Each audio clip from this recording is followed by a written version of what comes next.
Start transmission. 4, 3, 2, 1. Broadcasting to you live from the Static Clan compound, you are now listening to the Jaysin Static Experience, a podcast from an award-winning nobody, noted raconteur, Renaissance man, a man with a sailor's mouth, but he has never sailed, and who likes to talk about a cornucopia of topics. This podcast is brought to you by www.jaysinstatic.com, a place filled with all your pop culture antiques and collectible needs. And now your host, the one and only Jaysin Static. Cool. Welcome back, everybody. Jaysin Static with another motherfucking episode of the Jaysin Static Experience. And today, I have a treat for you guys. Like I always fucking say, a treat. And why is it a treat? Because I have none other than the Switchblade, Garrett Shanks, pro wrestling extraordinaire, hailing from the mean fucking streets of DeSoto, motherfucking Missouri. I don't have anything else to say other than that, so I'm just gonna announce him. Hey, Garrett, what the fuck's up, man? How you doing, partner? Jaysin, how the hell are you, brother? Oh man, I'm doing good. Just doing my thing. You know, we like I said a second ago before we rolled that little bit of an intro. Like I'm just chilling, man. I'm trying to get my fucking mind right after fucking Nixon 12 fucking episodes out of existence. So I'm working my way up. I got a little bit of liquid courage right now to get my head straight again. You know, you got to have a little bit of liquid courage to get your head straight sometimes after a traumatic experience. Liquid courage never hurts. It can only help. So let's start this off, since my audience most likely probably doesn't know you. Tell them who the Switchblade Garrett Shanks is and why you hail from the mean streets of DeSoto, Missouri. That seems like an odd place to be, the mean streets. Well, I mean, DeSoto, it's a small, rough area. You got to know how to fight. You got to know how to, kick ass, take names, cash checks, snap necks, all that good stuff. It's kill or be killed. It's dog eat dog out here. So that's why I'm here.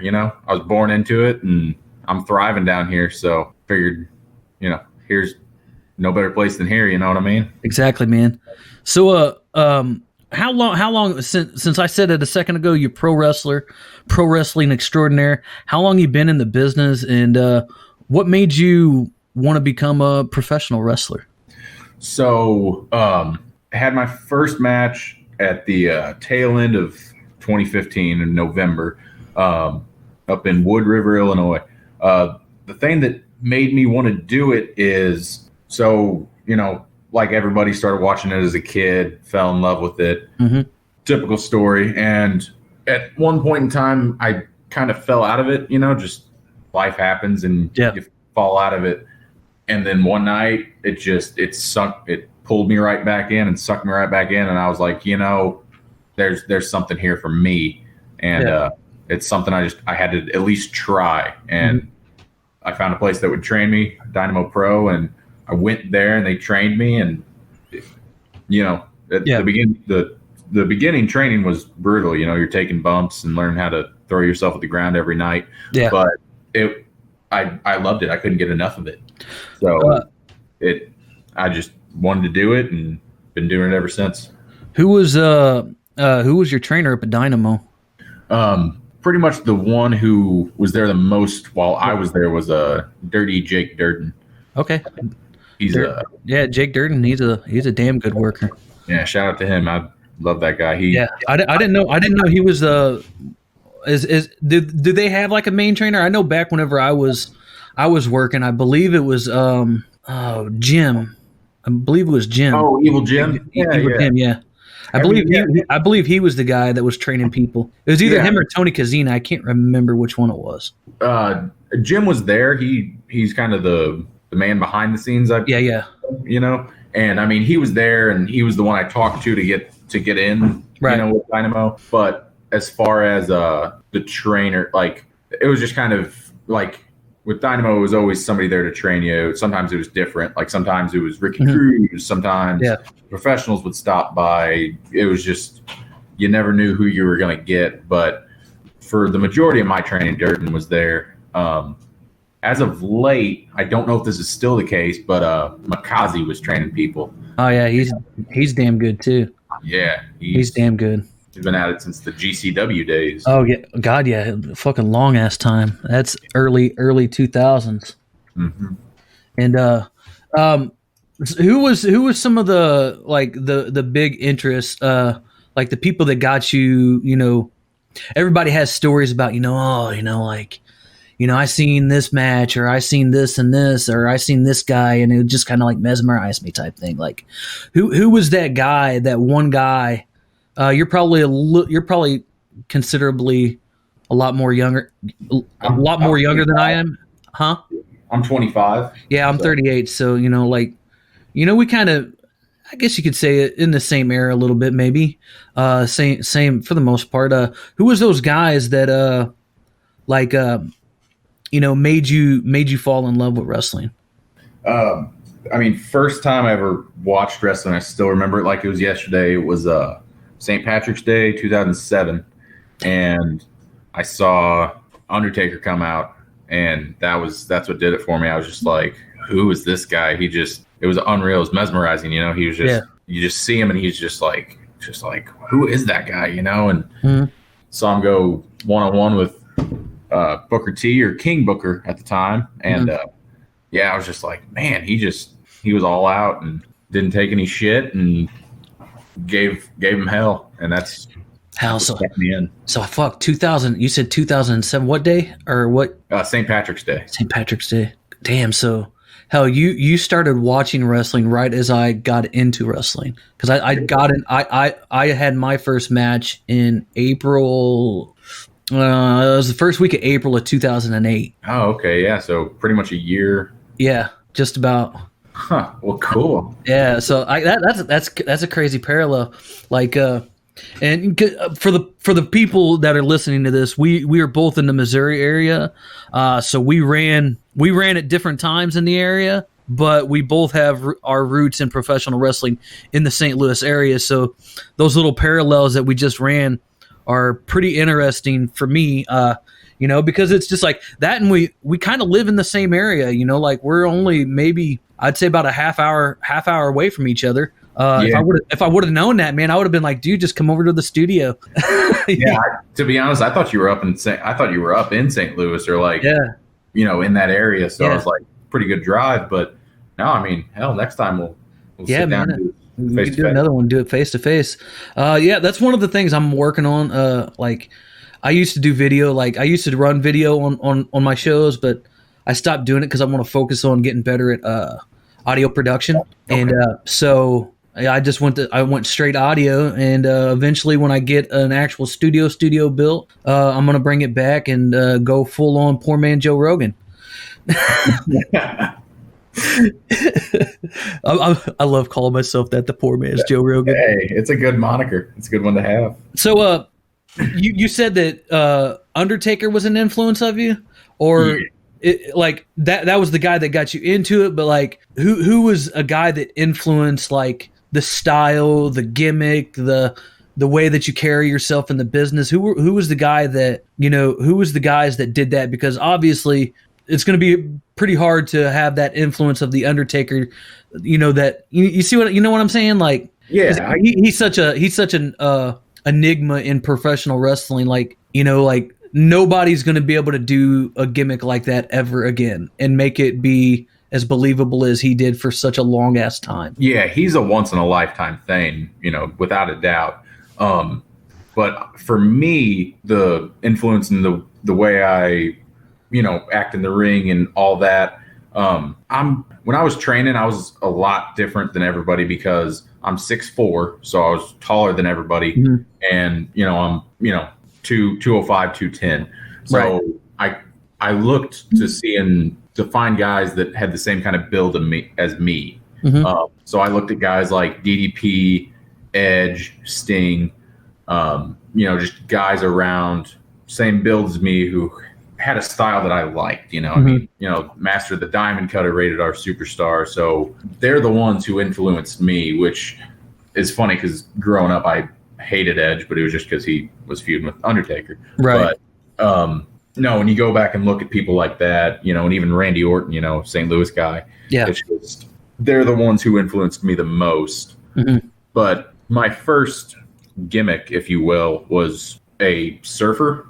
Yeah. So I think that's I remember seeing because whenever I moved away from the St. Louis area, and I just moved back to the Missouri area in 2015 from a long time away. But I remember seeing that gimmick because I was just back in the area, so I was looking up, how Broadway was doing and how some of the local guys were doing, and I noticed a couple of videos of you, and I seen the surfer gimmick, and I was just like, and I think that's when I added you on. I believe that's when I added you on Facebook. I was just like, let's check this kid out. Yeah, no, and I mean, honestly, at that time, I was just looking for something that was similar to how I am in real life, but just cranked all the way up, which is just laid back, mellow kind of guy, So, and the influence for that character was RVD. I mean, he was he was never like, I'm gonna go out there and kick your ass. He was just like, yeah, man, it's cool, fucking whole fucking show, man. So yeah, that was my influence for that, character wise at least. But as far as in-ring style and moves, it was always So who's the? You said that you have a new gimmick because you did the surfer gimmick. You don't do that anymore? No, I'm the Switchblade now, so it's kind of again tapping into my real life a little bit. I'm a mechanic. I'm a tow truck driver. So okay. I'm always working on cars. Speed. Need for Speed, that kind of stuff. So I have kind of a greaser mechanic type gimmick. Just tapping into parts of my real life and bringing it out. I think that's where people do the best at. But gimmick wise is like do something that's a little bit more you. Don't try to do something that you're not going to be able to pull off. Like me, I remember whenever I first started wrestling, like they had me be that everybody's usually a baby face for the most part, especially in the Midwest. That's kind of like a thing they do is like they're like, nah, you're going to be a baby face first, for some reason. Yeah. But they made me be baby face, and I think I did pretty good. But something with me, it was just like, man, I don't know, something's not sitting right with me. Like, the way that they wanted me to be. Like, I've always been a pretty chill, laid back person. So to be like, because my name was the electrifying Jaysin Static. Static, electricity, type stuff. Right. So, and it was just like, it's something that I did and I could do and I pulled it off fairly decently, but it was something that is just never set right in my, in my core, because I was just like, man, like this really ain't me. Like, and I'm not like the over energetic, out of control, lightning bolt type guy. Like I'm chill, I'm laid back, I just stroll at a leisurely pace. Like I'm not fast. I don't do anything flashy, so having that monarch of electrifying Jaysin Static was kind of hard for me to do because I wasn't that at all. And when I adopted the crazy Jaysin Static gimmick, I think that's where I really shined, because in my head, I really am kind of crazy sometimes. so like you said, I took pieces from my real life. My real life was kind of wild and crazy at the time. So, I was researching a lot at that time, like, cause I'm also like history and stuff like that. So I was researching a lot of stuff at that time, like psychology, just psychological issues and mental illnesses and stuff like that. So I was researching a lot of that stuff. And I was like, like a whole schizophrenic split personality type thing, like that kind of, because I have two modes. Like I have two modes of who I am. Like I'm the laid back guy, but like I can also spin myself out of control and, get a little crazy in my own head.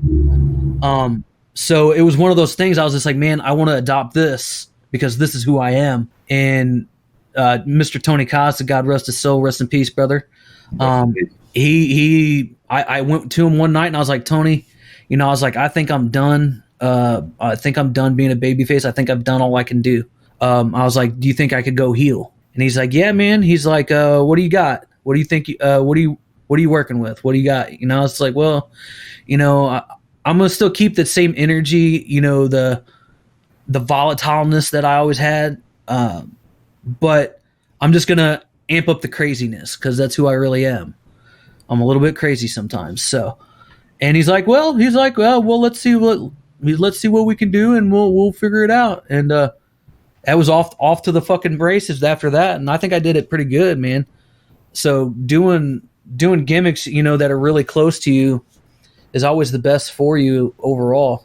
Exactly. And like you said, that's true with, starting out as a baby. And for me, that was fine when I would travel, when I'd go to places like Tennessee or deep in Illinois, I could, if they put me up against a heel, I could get over as a baby.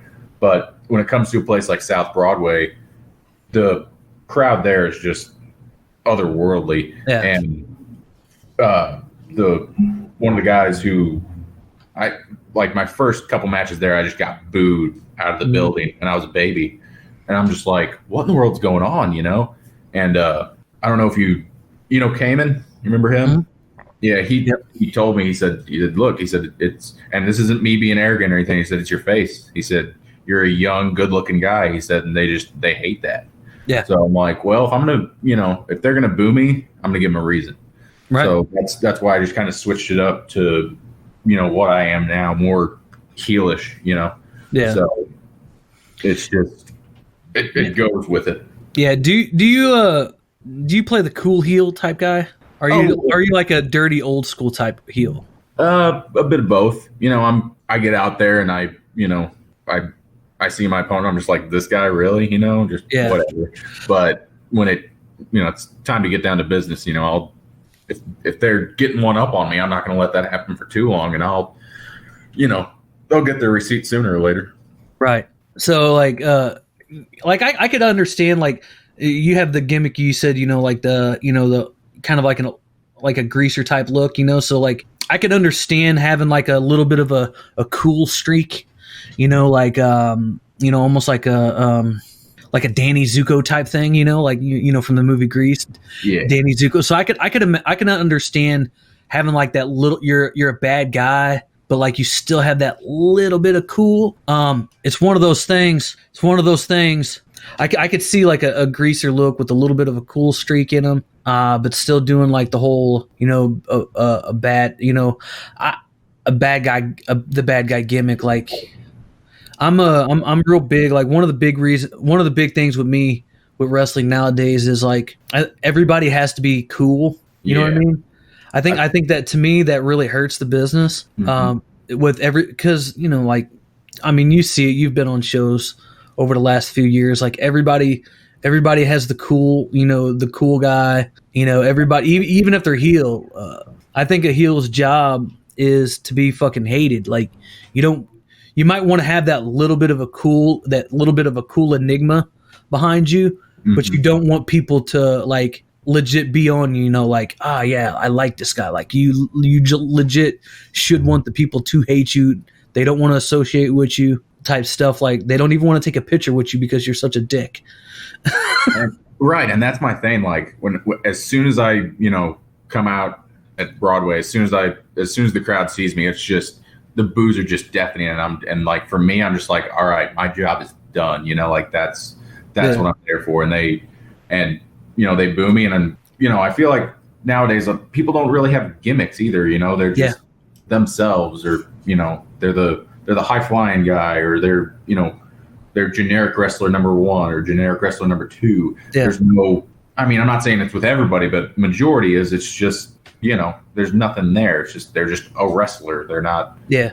That was a good little segue, because that was going to be my next question that I had with you. Some of the issues that you have, that you think is going on in wrestling today that you could change. Because one thing that I like to do with this thing, like to do with this podcast, is I like to get people's opinions on a variety of stuff. So if they're a wrestler, I want to know, what do you think is hurting the business today? What do you think could be done better?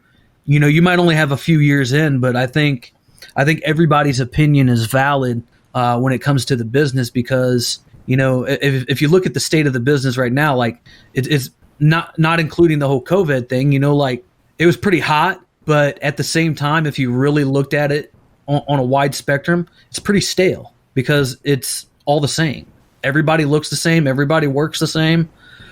There's no, you can't really differentiate any person from any other person for the most part. And I think that does a big detriment to the business because, like you said a second ago, like, you know, there is no gimmicks. You know, there is some gimmicks, but like, you know, there's not enough. Like, if you look at the history of professional wrestling, all your biggest names in history, you know, you could start from now all the way back into the very beginning of where, you know, wrestling started on TV, you know, and you could see that the biggest names in the business were always these over the top gimmicks. They were never just your regular guys. Exactly. Like, I mean, prime example, Ric Flair. Look at that. I mean, like, he's big now just as he was ever, and he's in hip hop videos, and he's being referenced in every other rap song, and it's because he's this big, you know, over the top guy, you know. And that's my thing. It's like he doesn't walk around like that in real life. He's not walking around his house wooing, you know, in a fancy robe like that. I mean, he might be for the most part. He might be. But Hulk Hogan's not walking around calling it, you know, his wife and kid's brother.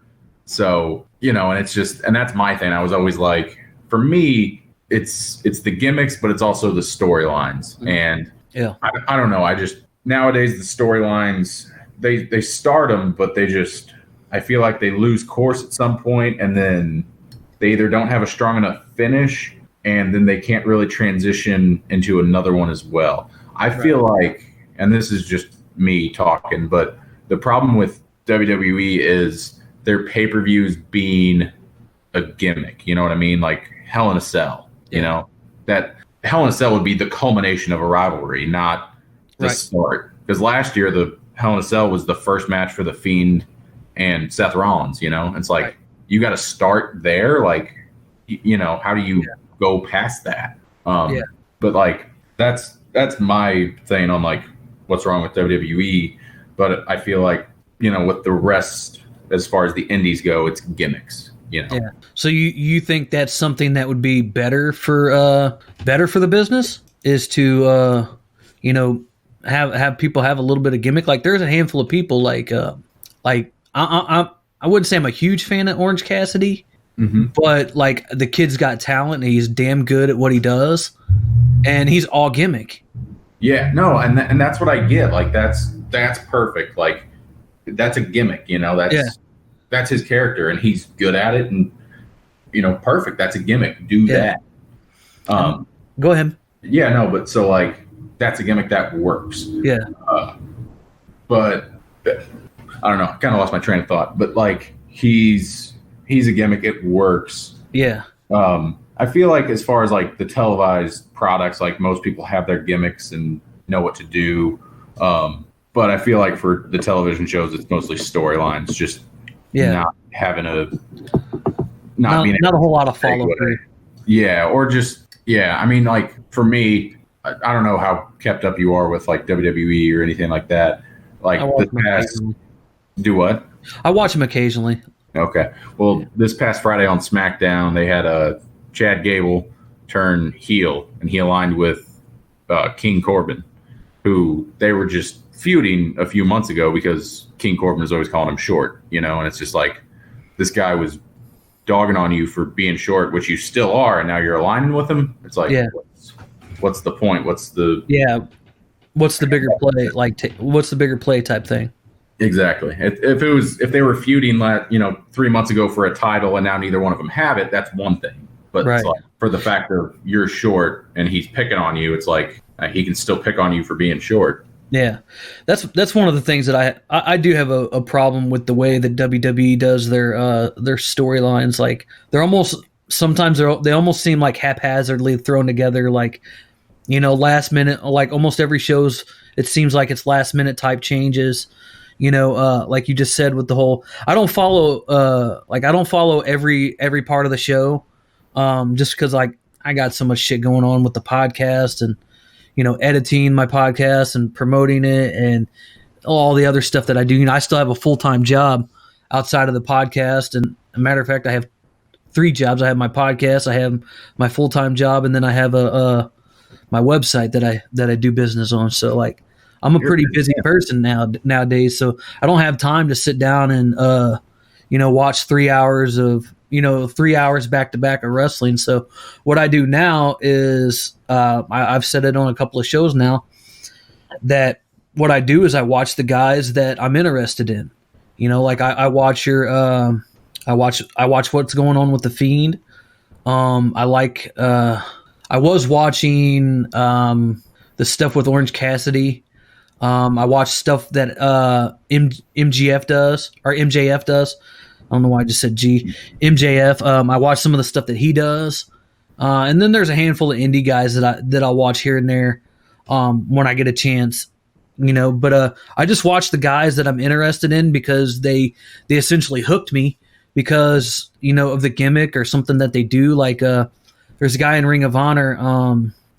His name's drawing a blank to my head right now. Dalton Castle. I fucking love the gimmick. Like his YouTube channel that he does is fucking phenomenal because it's all in fucking character, all in gimmick.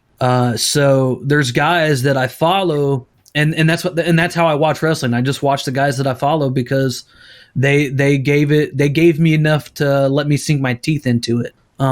And if you don't make me, you could be the best worker in the company, you could be the best worker in the business, but if you don't give me something to hang on to want to follow you and see what you're doing, then I'm not going to give you my time, essentially. And maybe that's bad of me to say that because it's wrestling and I do love wrestling, but I also want to be entertained. And if you're the same old, week in and week out and you do nothing to hook me, then that's your loss, not mine. Right. And that's the thing. Like, you say that's bad, but I don't necessarily see that because if they're not hooking you, then they need to do something different or find a way to hook everybody. Yeah.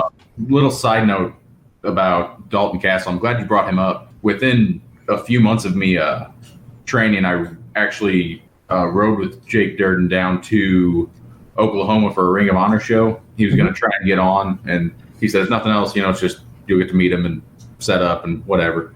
So went down there, and before the show, I actually got to play Frisbee with Dalton Castle and nice Mike Seidel. Sorry.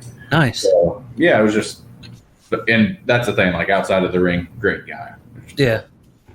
It's just like I think I've said it on a bunch of shows already. Like, and it's one of the things that I'm gonna keep saying it because I like to repeat myself a lot on these shows because I think sometimes consistently repeating it'll eventually sink into people's heads. Like, over a course of time, like it's eventually going to sink into somebody's head, and some young buck that's coming out there, wanting to start their world of professional wrestling is going to be like, hey, I heard old Jaysin Static, say, like, work the gimmick, be the gimmick, like, live the fucking gimmick, like, it is you. That's how you make money. Like, I think a lot of young cats over the course of the last 10 years, I think they've forgotten that. Like, that's how you make money. Like, you make money with the gimmick. Like, you gotta hook those people to make them want to come back to see you. If you don't do that, like, you could be the flashiest and best worker in the company, but like, that's only gonna take you so far.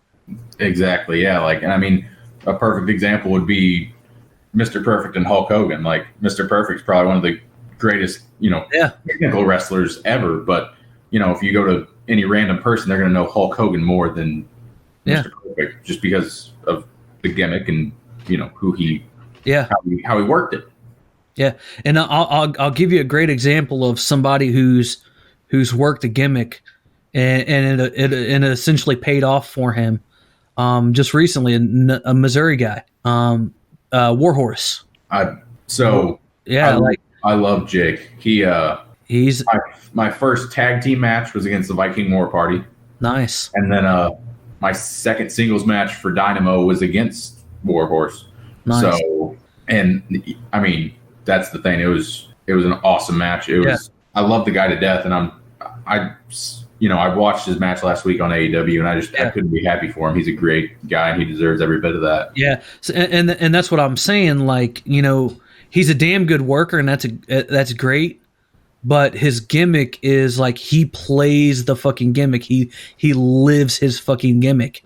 Exactly. You follow him on social media, and it's him rolling ass or whatever. Him doing it 24/7. And that's how. And like I said, I can't say it enough to people. Like that's he worked himself into that position. It wasn't handed to him. Like he worked his ass off to make Warhorse, a big enough name to get the attention of somebody like Cody in AEW. So that there should be proof positive that if you work the gimmick and you stay true to the gimmick, then the sky's the limit. If you position yourself in the right way, like if you really want to make a go at wrestling as an actual career, like you could follow those footsteps, and you could it's like we're in the internet age. You could see where Warhorse started, and you could see where he's at now. Big difference compared to where he started at to where he is now. But he's always been the same. He's always worked the gimmick. He's always been, for the most part, 100% gimmick. He's always been the Warhorse. He was Jake Parnell, the Warhorse Jake Parnell at one time, and then he went to just Warhorse. And I can't say enough about the kid. Like he's a good dude, but that should be proof positive that if you live the gimmick, especially in the realm of professional wrestling, like you can make it. Yeah, exactly. I mean, just stick to it and work, and like that's just you hit the nail on the head with that. He did it. He just got out there and fucking worked, and he was one of the first guys to take me out on the road. And he's a huge asset to the business on so many on every level. Yeah. So I'm glad there's people like that in professional wrestling, and every good thing that happens to him, he deserves 100%. Yeah. So what's some of the moves that you're trying to do? Like I know the whole COVID thing is happening, so a lot of guys ain't working. What is some of the stuff that you're doing over the whole COVID season to make yourself better? Like working out wise, or maybe like a rebrand, like a kind of like a rebrand of the gimmick. You doing like merch or anything like any stuff like that? Are you trying to keep yourself out there to keep your name buzzing, or are you just kind of like laying low? I'm kind of laying low. I'm obviously getting in better shape so that when things do open back up, I can just hop right back into it full steam ahead. I've got some merch in the works, but yeah, I mean, I'm just honestly, my feeling right now is once we get past all this and everything opens back up, just full steam ahead. Just balls to the wall, and I'm just going for it. So, and that's what I'm doing now. I'm just laying low, trying to, be the best version of myself as I can be, so that when it's time to open up, I'm ready. Do you have a YouTube channel that people can? Have you done anything like that? Put anything out there like that, match wise, or? No, that's kind of one of the things I'm working on. I'm working on just getting all my matches together so I can kind of put them out there. And like I said, I haven't been doing this new gimmick for about a year, so it's just kind of getting I'm comfortable with this gimmick I have, so I just need to work on it. Yeah, and just clean it up. Just essentially fine tune it. Yeah, fine tuning, smoothing everything out. So. Yeah, I think that's a good thing to since you're still fairly new in the business, and like you said, you haven't really done the whole gimmick that long, and I think it'd be a good idea for you to kind of take a look at the gimmick. If you have some of your old matches on tape, look at your old matches and be like, I can fine tune this. Maybe I can do this different. Maybe I could do this look different, maybe have a couple of, I don't know what kind of gear you use or anything like that, but, something, a couple of different sets of gear, maybe, so that way you can come back with, like you said, you're 6'4", so, you're right in that ballpark of, perfect height for a worker.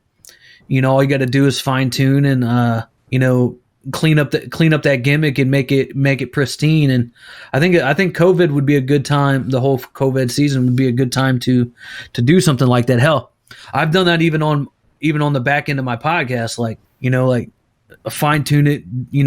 I did a lot of audio work. I learned how to mess with audio and stuff like that. So I think fine tuning yourself, even if you think you're great right now, maybe with a couple of kinks in the works. I think it's always good to look back at your stuff and be like, okay, maybe I could fix this here. Maybe I could do something different here. Because it's really that looking within yourself, just in general in life too. It's looking within yourself, where you can fix a lot of things within yourself, and hell, even within professional wrestling. If you're not how do you say it? If you're willing to look at all the stuff that you do wrong. Like, I can admit I did a lot of shit wrong in wrestling. I was a little bit too, I guess you could say, I was a little bit too into the gimmick, you could say. Okay. So like, when I said I did the crazy gimmick guy, like I was like out of control type crazy, so like instead of slowing down and taking my time and letting that ease in, I just kind of went balls to the wall on some shows. So there's shows that I've seen and matches that I've seen, I'm like, nah, man, like I should have slowed down there. I should have, I should have went a little bit more methodical there instead of like just straight nuts. I think that's a good thing to do, is to, like I said, like go back and look at all your shit and see where you can, essentially tune yourself up and do a better you and do a better Switchblade.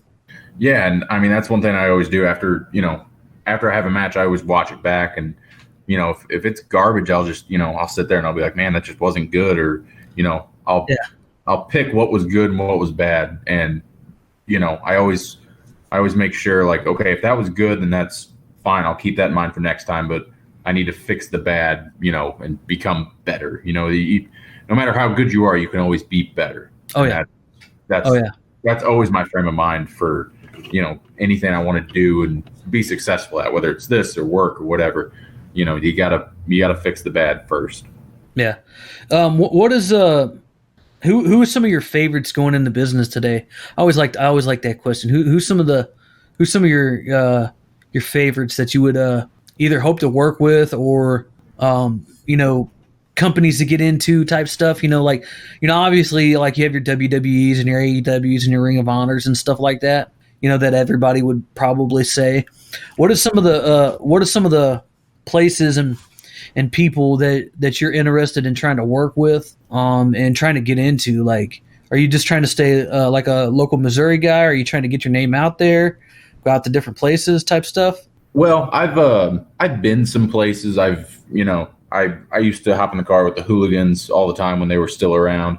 So, they're the best. I mean, I cannot say enough about them. And they're really the ones that helped me with this whole Switchblade thing. They gave me the idea for it and whatnot. So, love them to death. And they're the reason I've gotten to go to places like Texas and Arizona and, Georgia. And so I've been out there and I've gone places. I feel like right now I just kind of want to conquer the territory I'm in and then move. Once I feel like I'm the biggest deal, or one of the biggest deals in St. Louis, Missouri area, I'll move on to other places, and that's just kind of what I'm doing. As far as places to work, I just kind of want to, every big promotion in the St. Louis area I want to work for, and make my statement there. A lot of people probably don't know, but I was in the first ever Glory Pro pre-show match. Mm-hmm. It was a tag team match. It was me and Baracus against Matt Kinway and this kid named Edvin, because we were all trainees of Michael Elgin at the time. So I would like to get back to Glory Pro. I feel like they're bringing in good names, they're bringing in bigger names and putting on quality shows. So I think they're a place. St. Louis Anarchy is, one of the bigger names around here as well. So I think they'd be a good place to work. And I'm just kind of sticking with South Broadway and Dynamo Pro. And have you worked any shows with SICW or SICW? I was. It's funny you say that. I was actually scheduled to work them right before the whole shutdown happened. Oh, so okay. it was like I was that close, So hopefully once everything opens back up, they're still, willing to, give me a shot, because it was just kind of out of the blue. They just, they talked to me one day and they're like, hey, they said, next show we got an opening, we'd like to have you come in and work one of our guys. Would you be interested? And I said, absolutely. I'm never going to, turn down work in pro wrestling. So I was like, absolutely. And then the shutdown happened, and it was just kind of like, well, okay. Yeah. Anybody going to be run? I haven't really kept up too much on how the shows, or if any shows are going to be running. I do know that Lenny Mephisto, I think he's going to be running a show in September, I believe. Is he? Yeah, Pro Wrestling Epic or Pro Wrestling Epic, I believe. Yeah. Okay. Yeah, I mean, as far as SICW and Broadway and Dynamo, I haven't heard, just because St. Louis City guidelines are so different than the rest of Missouri. So it's just kind of, it's just day by day, really. And one of those touch and goes type things. Yeah, and like the promoters and all the guys, we're all chomping at the bit to get back out there. And if they open it up tomorrow, I mean, we'd be doing a show as soon, we possibly could, but it's just it's out of our control, So yeah, there's not much you can do. I mean, you can run some outlaw shows, I guess, but I don't think you want to take that chance. Yeah, it's the risk worth the reward. So yeah, it's definitely. I mean, it would be a fun thing to do, but like, I don't think the reward would be that great if it ended up getting shut down. Right, or getting slapped with a fine for how much. But have you worked with Pro Wrestling Epic at all? I have not. I knew Lenny, and I've talked to him when he was kind of working with I don't know what the case is with WOE, Wrestling Over Everything. Yeah, he was in. I didn't know if he was like the main guy there or what the deal was, but no, I knew Lenny, and I've worked him before, and he's a good guy. But as far as working for Pro Wrestling Epic, I never have. But he might be somebody to get in touch with about working. He's a super good dude. Knows what the fuck he's doing. Like I can't say it. I know a lot of people get a bad rap in the Midwest, because everything's, if you look at it, like Midwest wrestling is like, it's still pretty old school. Like we still even the newer school guys that have companies, like your Glory Pros and your Dynamos and your St. Louis Anarchies, like they have all the new school guys, they bring in all that style, but like the fundamentals, like the core of it, the core of the show is still like old school Missouri wrestling, like Midwest wrestling. Like you could almost sometimes transport the two from like different eras. Like you could take old school like wrestling at the Chase, and you could transport it with almost any one of these companies, because like the crowds are just there no matter which company it is. I always thought that was a crazy thing about Midwest wrestling. Like, all of the fans, it doesn't matter if you're in Wood River or if you're in East Crown or Missouri or in any of these other little small towns in Missouri, especially in the St. Louis area, like the crowds are always there and they travel for every single show. And I don't think you get that with a lot of other promotions. Right. And that's the thing, like Dynamo, they work St. Louis and they work Southern Illinois, and then they've also done a show down here in DeSoto, and it's the fan, like there's fans I would see at those shows who traveled all the way down here to watch them, and it's just it's cool to see that the fan base will move within their realm to I don't think you get that with a lot of other companies. Like I wrestled a lot in Tennessee, like in a bunch of different places in Tennessee, and it was always different people at different shows, even though that they were like within driving distance, essentially, an hour, 2 hours a difference. Like I wrestled in Memphis, and then Dyersburg. Dyersburg and Memphis is not that far away from each other. Yeah, they're not. I've been to both Memphis and Dyersburg, and like you said, it's different crowds, but same workers. Yeah. So and that's one thing I always thought that was peculiar. It's like, oh well, this guy was for example, I did a show in Dyersburg one weekend and then Memphis the next, and it was almost like same group of guys but different crowd. I mean, they both drew good. It's just like, you know, with, for example, if it was like Dynamo, like that crowd would have been there. So they would have traveled with it. And I've always, like I said, like I always find that it's something unique about the St. Louis, in general, the Midwest region. You know, like your Glory Pros, your Dynamos, your South Broadway, SICW, WOE, and you know all of these little companies that you know are in this little area, this little territory, so to speak. They all, for the most part, they all have the same crowd. Right. Yeah, and that's the thing. That's one thing I always thought was cool, that, you know, I see somebody at one show and then, you know, whether they were a fan or whether they booed me, you see them the next weekend and it's just like, oh, hey, you know, you're there again. And it's always, you know, fun to see them because it's somebody to work more or less. It's like, hey, I remember you. I'm going to work you that, you know, like I'm going to make sure that you know that I know I see you. So. Yeah. You know, you work Broadway quite a bit, right? Yeah. You remember old man Jerry? Jerry, I want to say it's Mender. He always sits on the corner close to the bar. There's like a crew of people that he comes in with. Jerry, no, it's Jerry. I think his last name is Bouillon. Peggy, and there's Peggy, and then I don't know if Jerry still goes, but I know Peggy does because I'm friends with her on Facebook. So I see her commenting on a lot of the stuff. But like, she always sat there with that core group of people, Peggy, Jerry, and then there's a couple other people. They're all related to each other.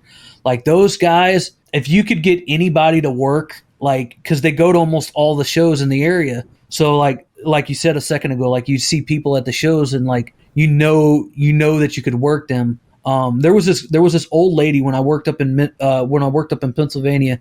I did like maybe a couple of dozen shows, maybe like 24 shows up there before I hung it up. And there was this old lady. I don't remember her name, but she was just an old lady, and she was such a spitfire. You know, like she'd get up in your face. You know, they didn't have rails, like so it was just like you're walking past the people, and she would just literally stand up, little old lady, you know, 5 foot nothing, you know, old as could be, and she would just get up in your face and talk you down like you were nothing. And that every time I seen that lady at a show, like it was like target acquired. Like I'm going straight for that old battle axe right there. Like she ain't gonna get me this time. But you know, the whole, you know, I kind of did like I still did that crazy heel, but I did kind of like a cowardly crazy type thing. Like it was a weird dynamic that I tried to do. But it was one of those things, like I always like went straight to her because I knew she would be able to help me get over as the heel. Mm-hmm. Yeah, there's always that one person you got to pick on. And it's funny you bring that up because one of the last shows I did at Broadway, I'm heel, so people are booing me. And for some reason there was a group of guys who were cheering for me when I got in the ring. So I was like, cool, whatever, you know. And then my opponent comes out and everyone's cheering for him, except for those 4 guys, you know, and they're cheering for me. Mm-hmm. They're booing him.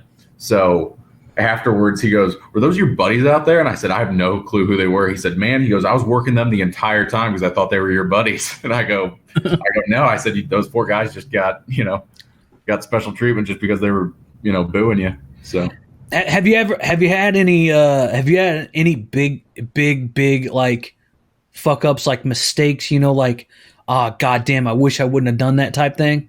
You know, like, yeah, a couple times. Like there was a match I did in I think it was called Kingsport, Tennessee, mm-hmm. and I think it was for NWA Smoky Mountain, I think. Mm-hmm. And man, like just within like the opening seconds of the match, like we did the universal, and then I just spaced and I mean forgot everything and just totally fucked up and like recovered the best I could, but like just watching it back, I was just like, man, that's just garbage. It was just right. And one of my first matches was for IWAU in Illinois, and I worked with them quite a bit. Yeah, they're a good place to work. I love them. Yeah. And but I mean, yeah, that was another thing. It was just thankfully I was able to recover quicker, and it was just like one smaller spot in the middle that I just kind of forgot. And right. It was something stupid that I just spaced on, and I was just like, oh shit, and then just was able to bounce back and recover a lot quicker. But that time in Tennessee, I just totally spaced, and it was really hard for me to recover. And I, to say I did would almost be a lie. But right. Do you enjoy the heel aspect more or the babyface aspect more? Can I pause you for one more sec? Yeah. All right. Sorry. He's a working man, folks. So we're just going to take a short break. Maybe I'll throw in an ad here. Maybe I'll just keep talking. I don't really know what the hell we're going to do. But like he said previously, he's a working man. He's on call 24/7. So you're just going to hear me ramble for a couple of minutes. I think me personally, back in wrestling, I enjoyed my time as heel more in general, just because I was able to, like I said previously, I was able to be me a little bit more. If you guys follow my YouTube at all, there's a video on there. It's called Ode to Professional Wrestling. And that kind of tells the story of me. It kind of tells the story of me in professional wrestling and, the depression and stuff like that. And I think it's good that you can, I think it's good that you can find something to grasp onto in professional wrestling and make that gimmick whatever you're trying to do, whatever you're trying to be, make it a little bit more you.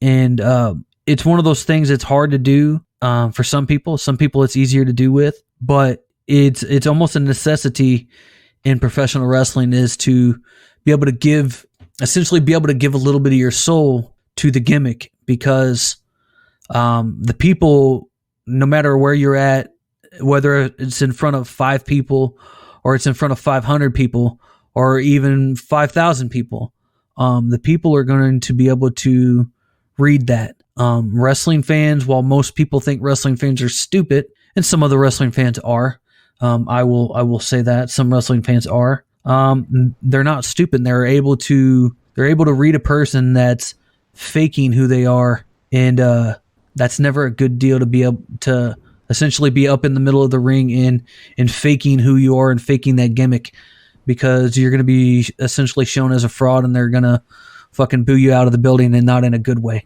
All right, I'm back. Welcome back, man. I was just giving a little story about me. Essentially, was talking about gimmick wise, like it's good to give a little bit of your soul to the gimmick. You know what I mean? Like really look deep down within yourself as a person, and bring that rawness that you have inside, because everybody has a little bit of rawness in them. Yeah. That little bit of a darker side, side that they keep protected from everybody because they're, too vulnerable, or they don't want to show it type thing. I think if you're able to, it was what I was telling the people, if you're able to transplant a little part of that into your gimmick, it will leave you way more impressionable on people, whether you're a heel or face. Because like I said, like you probably heard me say, like if you give them something to remember you by, and that's not saying like move wise, like give them something to remember you by, like giving a little piece of your soul to them through your gimmick, then that's something that, that they're going to remember you forever. Like me personally, like I still have people, I've been out of professional wrestling probably 10 years now, and I still have people hit me up daily. Well, I wouldn't say daily, like maybe weekly. But still people hit me up all the time. Like, hey, when are you going to come back to wrestling? Hey, you going to do this? Oh, hey, you remember this? Like, I think I have that little bit of a following that I do have from my professional wrestling days, is because they seen that I gave my soul to my gimmick. And I don't think a lot of guys do that nowadays. And I think that's one thing that most guys would be, because there's a lot of guys that are phenomenal fucking workers, especially in the Midwest. There's a lot of guys that are phenomenal. Oh, yeah, absolutely. But a lot of the guys I do see, like they have the base of a gimmick, but it hasn't clicked. essentially. Like for me in general, as a fan of professional wrestling, as somebody that loves professional wrestling and somebody that knows, a great deal about professional wrestling, like it hasn't, while I like the people and they're very good people and I like them as friends and whatnot, like their gimmick hasn't clicked to me. Like it hasn't grabbed me at my core. It's because they haven't given me as a fan, they haven't given me that core of themselves. Does that make sense? Yeah, no, exactly. Like they have to show you that rawness of themselves. Yeah. Just trusting, I guess, in a way, you and everybody else enough to see it, Yeah. Be like, this is me. This is it. This is who I am. Yeah. And yeah, I feel like, and for me, I feel like that's what you were saying about, just how I got that little bit of a cool streak.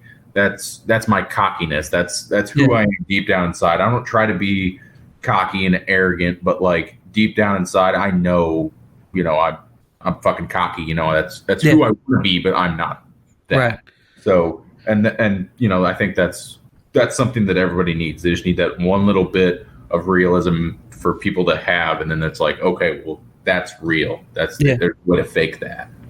Yeah, it's kind of like one of those things. I use Bray Wyatt as an example a lot when I'm talking about stuff like that, because like you can tell, like even though that it's like 100% gimmick, like you can tell the way that he talks, the way that he carries himself, his mannerisms, even when he's doing interviews, he still has that aura.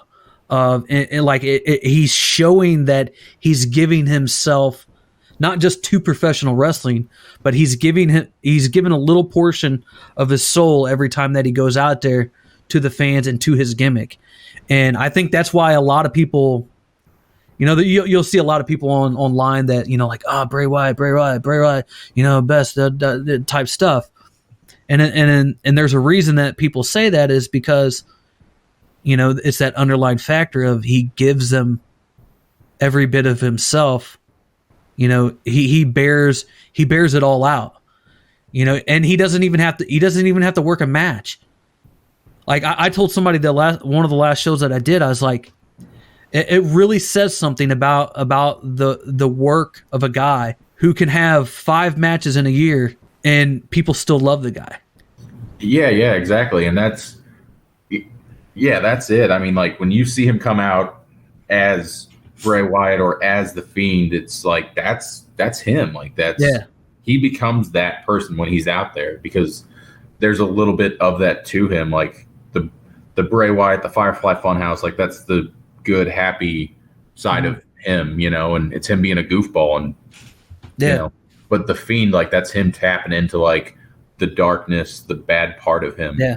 The only thing I wish with him is if with him being, Husky Harris and then Bray Wyatt and now this, like I wish he would have been this first. I wish they would have done the Fiend character first. But I mean, no, like still he's, he's doing good. I think I've said it a bunch of times over the course of the couple of podcasts I've done with pro wrestlers. To me, like I think you can tell me if I'm wrong or not. Like I think, in my opinion, Bray Wyatt is probably one of the hottest things going right now, and the motherfucker doesn't even have to wrestle. To me, that's fucking mesmerizing. Absolutely, yeah. I can't even remember the last time he wrestled on TV. I mean, he does pay-per-views only, and it's like it's crazy because it's like the only other people who wrestle on just pay-per-views are quote unquote part-timers. Yeah. And he's not a part-timer, and nobody calls him that, even though he pretty much has the schedule of a part-timer. He does his Firefly Funhouse things on SmackDown, and those could be taped and sent in, for all we know. Does a couple of, every once in a while he'll come, like he came out with Alexa Bliss the other day. Yeah. I'm pretty interested to see where that's going to go. Yeah, and that was the thing, like the whole Sister Abigail thing and her being that with I don't know if you watched Extreme Rules and the swamp fight or anything. Yeah, like I seen the YouTube clips of it. That is one thing that WWE's been doing that I've really been liking. How like at Mania they did the Boneyard match and the Firefly Funhouse match, how they were like a movie, more or less. Yeah. And then they did the same thing with Money in the Bank, and And then at Extreme Rules they had the swamp fight, and I think it's cool, it's unique, it's different and interesting, and that's one thing I do think that they're doing right that I really do enjoy. Yeah. Do you you mentioned something a while ago before you took a second. You mentioned about remembering your entire match. When you're training, or when you're setting up a match, does whoever you're working with, have they told you to plan out your whole match, do this type stuff, or do you try to call it in the ring sometimes? For me, I feel like I do better when we have stuff planned out. As far as move for move, it's not always that, because there needs to be a little bit of improv in there, Yeah. There have been matches where it's been entirely on the fly. Like I did one in Ripley, Tennessee, and I got there and the guy goes, "Hey, the finish will be Canadian Destroyer, and I'll see you out there." And I was just like, shit, okay. And then there's matches where people were like, all right, let's do this, and this. But you gotta be able to, if something goes wrong, recover and go from there. Yeah. And I feel like that's within the past year or so, that's one thing I've really improved on. If somebody spaces or we lose where we're at, I can grab them and we can get it back on track. Yeah, I think that's a good. I talked to a buddy of mine, old school cat, the bad boy Bob Cook. I don't know if you know who he is. He wrestled in WCW, WWE back in the day. He was a job guy, but really good hand. Trained with Great Malenko, Dean Malenko's father. Oh, okay. So he came up through the ranks, wrestled some of the greatest names in the business. Your Steamboats, your Flairs, your Stings, and all of these guys. But you hear the old adage, the old days, they worked on the fly a lot. But I think that's a great way to work. It's something that I wish I would have done more of. Just because it's one of those things where you can feel the crowd out. And I think that also helps with building the gimmick and building your character, because then you're able to work off of certain situations that happen. Because one thing that I always had a trouble with, I had a lot of trouble whenever I was coming up. I worked with Espinoza and stuff like that, and he's a guy. Espinoza, he likes to have everything boom, boom, boom, boom, boom. Dude could remember a 30-minute match, everything. Yeah, I've worked SB too, and that's the way he is. The first time we worked, he was like he came up and he's like, all right, so this we'll do this and this, and I'm just like, whoa. I was like, slow down. I'm not, I got a good memory, but he was just going a mile a minute. Yeah, and it's one of those things. It's I think it's good to have certain situations, have your finish set. Obviously you want to have your finish. You want to have your finish, okay, this is what we're doing. Okay, say I have a fucking power bomb as a finish. I had a head kick, say me and you were working, hey, Garrett, let's head kick finish, duck a kick, come back around with a kick. I'm going to catch you on the second one. Right. Type thing. Boom, there's the finish. Let's work to it. Let's figure it out in the ring and feel the crowd out, feel each other out. That way it actually looks like we're working with each other instead of more choreographed. That's one of the things I had a big problem with wrestling today is it looks really choreographed. And I just wish it would be the same, but just tone it back just a tad and play a little bit more to the crowd, especially in the indie wrestling, because that's how you're going to build your base as a bad guy or as a heel or as a face. Being able to slow it down a little bit. You hear the old timers say that, slow it down, kid.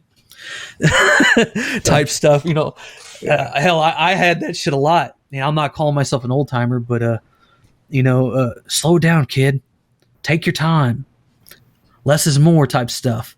And if you really look at the business as a whole, that shit's legit when they say less is more. Oh yeah, absolutely. Less is more. Take your time. Feel the crowd out. If they're not feeling it, You can kind of, if you're people listening to this podcast, if you're not a professional wrestler, and maybe even if you are, like, you can feel if a crowd is not feeling it. You can feel it. Mm-hmm.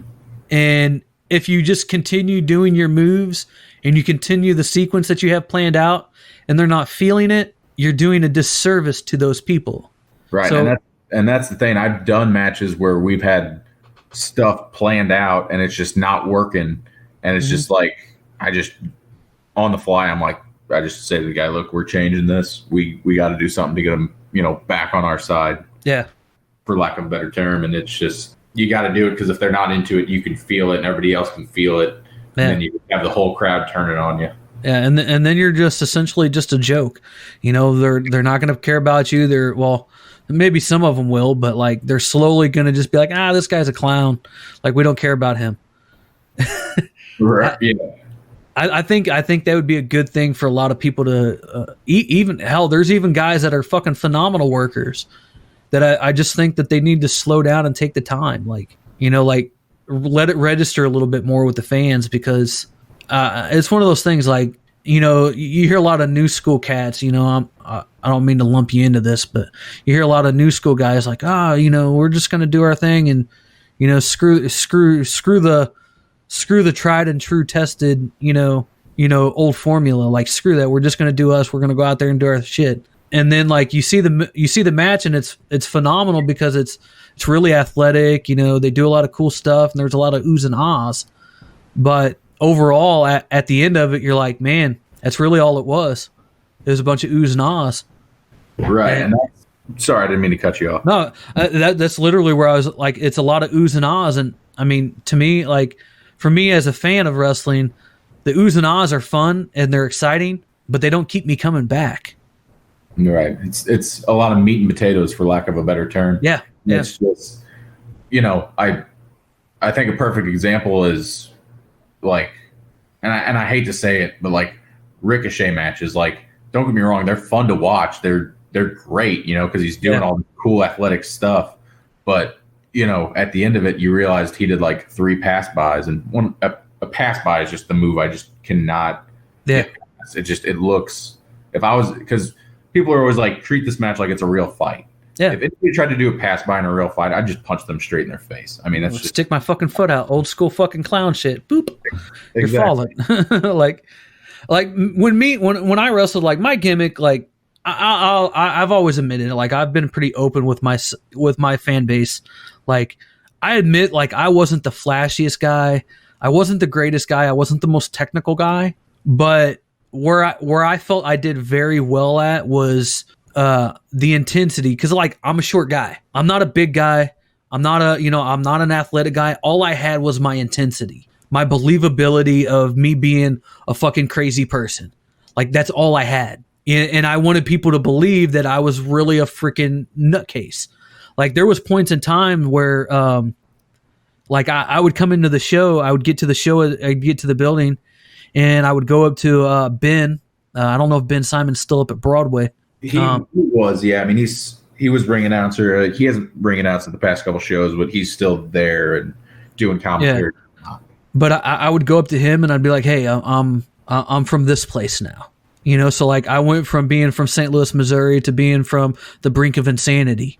And then every show I would change my weight. Like one day I was 1 week I was 205. The next month I was not 190. Like, and they'd just be like, what the fuck is like, and you would hear it in the commentary. You'd hear Ben be like, I don't know where the brink of insanity is, but like, and I don't know why his weight fluctuates so much. Like he's probably the only person in existence that can be 20 pounds lighter every other month. He could be 20 pounds heavier or 20 pounds lighter every other month. And I did those little things to make it believable that like I was literally going insane. Like I was going crazy. Like there was literally two different pieces, 2 different people playing in my head at the same time. And I think if people paid more attention to those small little details, in for professional wrestling, work a little bit slower. Like there was times where I would,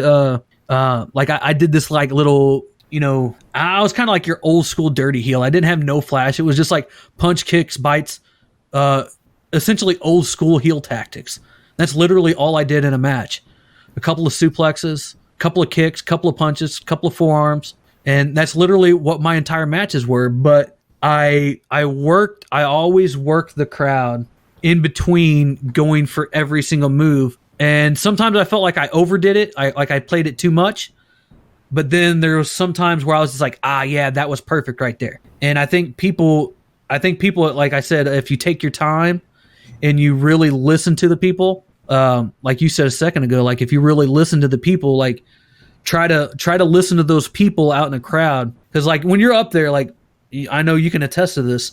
When you're up there in that ring, like it's kind of like almost like a Spider-Man sense where like you might be in front of a crowd of like 500 people, like Broadway is sometimes, but like you can hear that one person or that one little kid or that one adult over there that's drinking way too much. Yeah. Like you can literally single those people out in a crowd of hundreds of people. And I think it's at those little pertinent times, no matter where you're at, like if you're say me and you or, say I'm heel, you're baby, or I'm baby and you're heel, and you're working me, you're beating me down. And as you're getting ready to pick me up to suplex me, before you lift me up for that suplex, look over at that guy that you just heard and be like, hey, this is for your buddy. Boom. It's little bitty things like that. Like, I don't think a lot of people do enough of that. Right. And I'm glad you brought that up because it goes back to what you said of stuff being too choreographed. They're too focused on doing the spot and doing it right that they're not focusing on the crowd and working them doing that stuff. They're not worried about, singling that guy out and, hey, this is for your buddy and doing it. They're just worried about doing the suplex, doing it right, and then getting to the next spot. Yeah. Yeah, I think that's me. Like question that I had earlier, what's some of the things in professional wrestling that you think could be done better? That's something that I ask everybody that's a professional wrestler. What do you think could be done better? Those are some of the things that I personally feel, especially as young guys, like you're a young guy in the business still. You've only been in it since 2015. Like that's still pretty young. I think those are good avenues, especially if you're a heel and you're kind of like that cocky heel. I think those are some good, I guess you could say words of advice, to see if it fits with you. See if it can be worked into your gimmick, like slow down a little bit, I think somebody like a Switchblade, like when I think of that gimmick, this is just me spitballing here, like Switchblade, like you said, you had a little bit of a greaser gimmick, Switchblade, a little bit of cockiness, kind of like almost like a Fonzie type guy. Fonzie type character, you got that little bit of cool, but you're that bad boy at the same time. Mm-hmm. So that little bit of cockiness can come out in between those certain moves. Like say if you got a big suplex, like a big German suplex or something like that. When you say you spin the guy around, say you got him in a headlock or something like that, and you grab that headlock, spin him around in the back, to the back, and be like, boom, here we go, baby, type stuff. Like it's just those little bitty quips that you can throw out to a fan that might be cheering for the babyface. Because that's something that I did whenever I wrestled. Like I would always try to listen who's cheering for the babyface or who's saying their name. Like come on, I'm trying to think of I wrestled Ace a lot, Ace Hawkins a lot.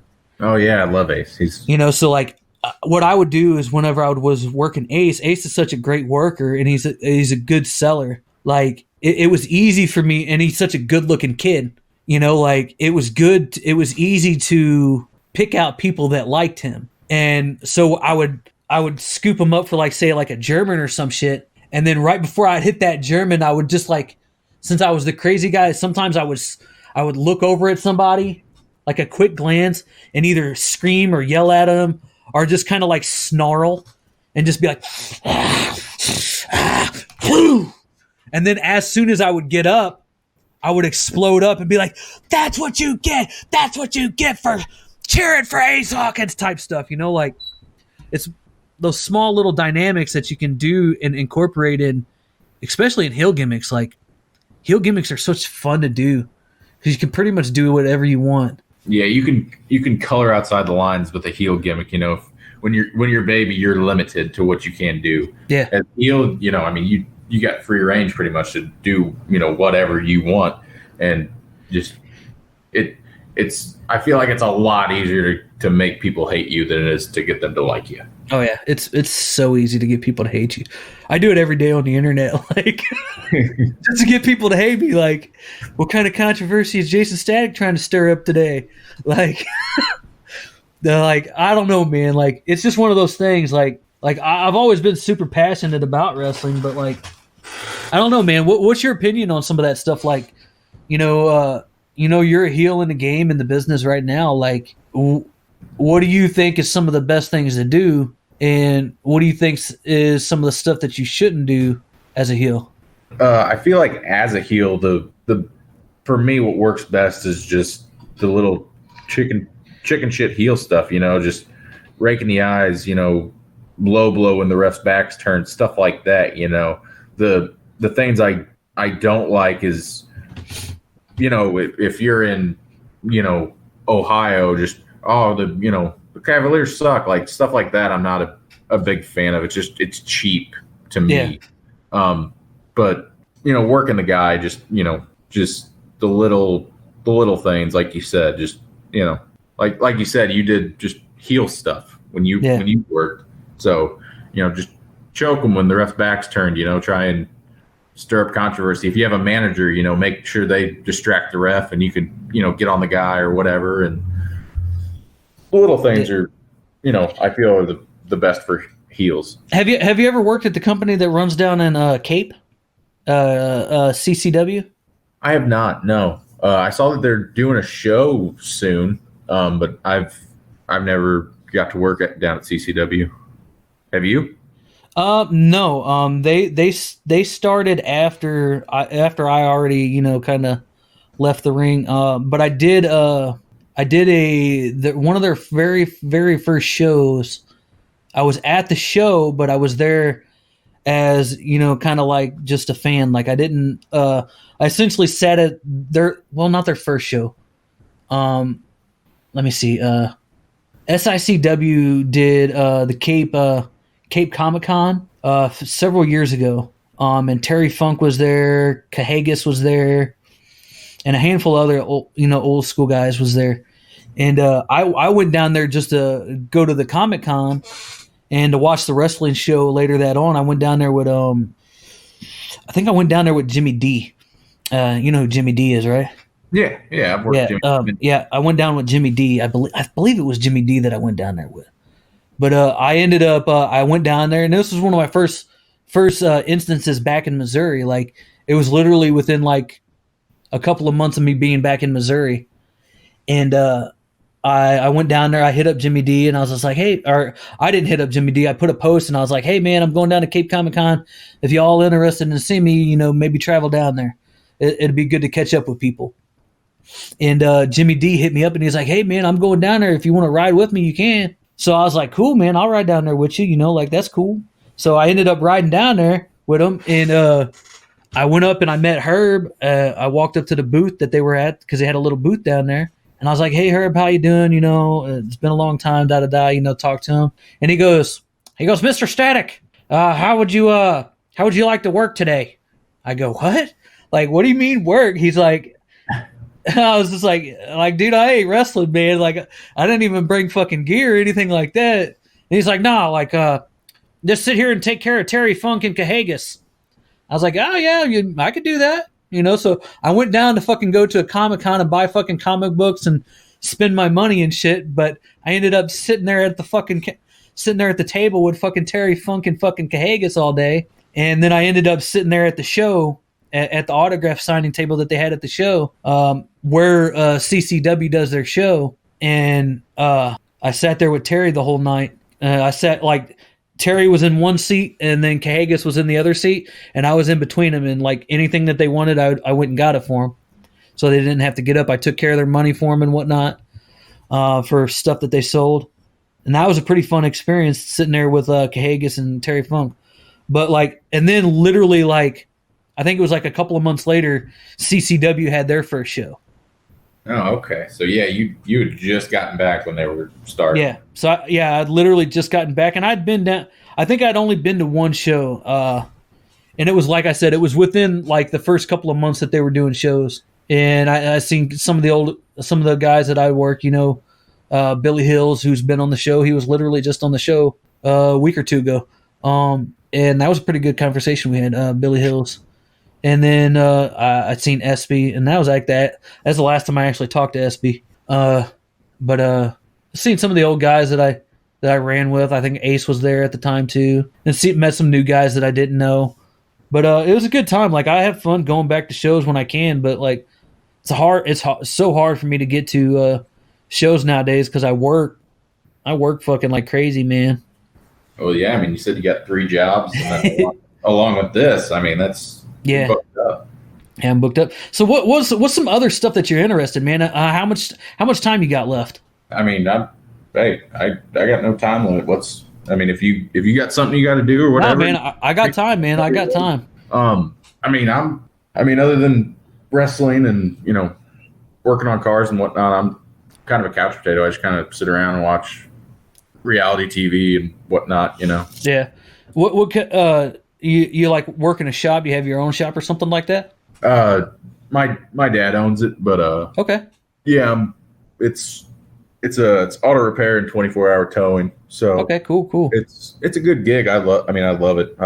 I pretty much drive, a tow truck for 8 hours a day, and if I'm not, I'm working on something. So it's a good job, and I love it. And what's your favorite kind of car? I love Chevy. I'm a Chevy guy. Yeah, I mean, it's just. You got any particular model or anything like that? I mean, Camaros and Corvettes, I always thought just, they're cool. They just got a sleek look to them. There's obviously for each of them, they have their years where they were ugly or just, didn't look as cool. Like, I feel like the 70s Camaros didn't look that great. And like some of the 50 models and like even the 80s models, Corvettes weren't that cool. They just weren't. But I mean, like, for example, like the early to mid 2000 model Corvettes, I feel like just look cool and they run good. As far as Camaros go, I feel like 60s models were, some of the cooler ones, like the 69. Yeah. I think that's everybody's favorite. Like, if you're a Chevy person, like that 69 Camaro is like the tops.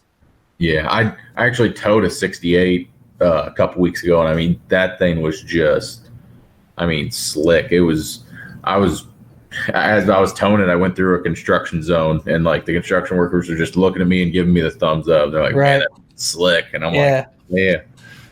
But I don't know, man. There's something about like, I've told a bunch of people, like, there's something about the character of an old school car. Like, to me, like it goes parallel with wrestling. Like, cars nowadays, to me, they all look the same. Yeah. Even if they're different, they all look the same to me. Like, especially like trucks. Like, trucks are so boxy nowadays. They're so big, bulky, and boxy. They just look like big boxes rolling down the road.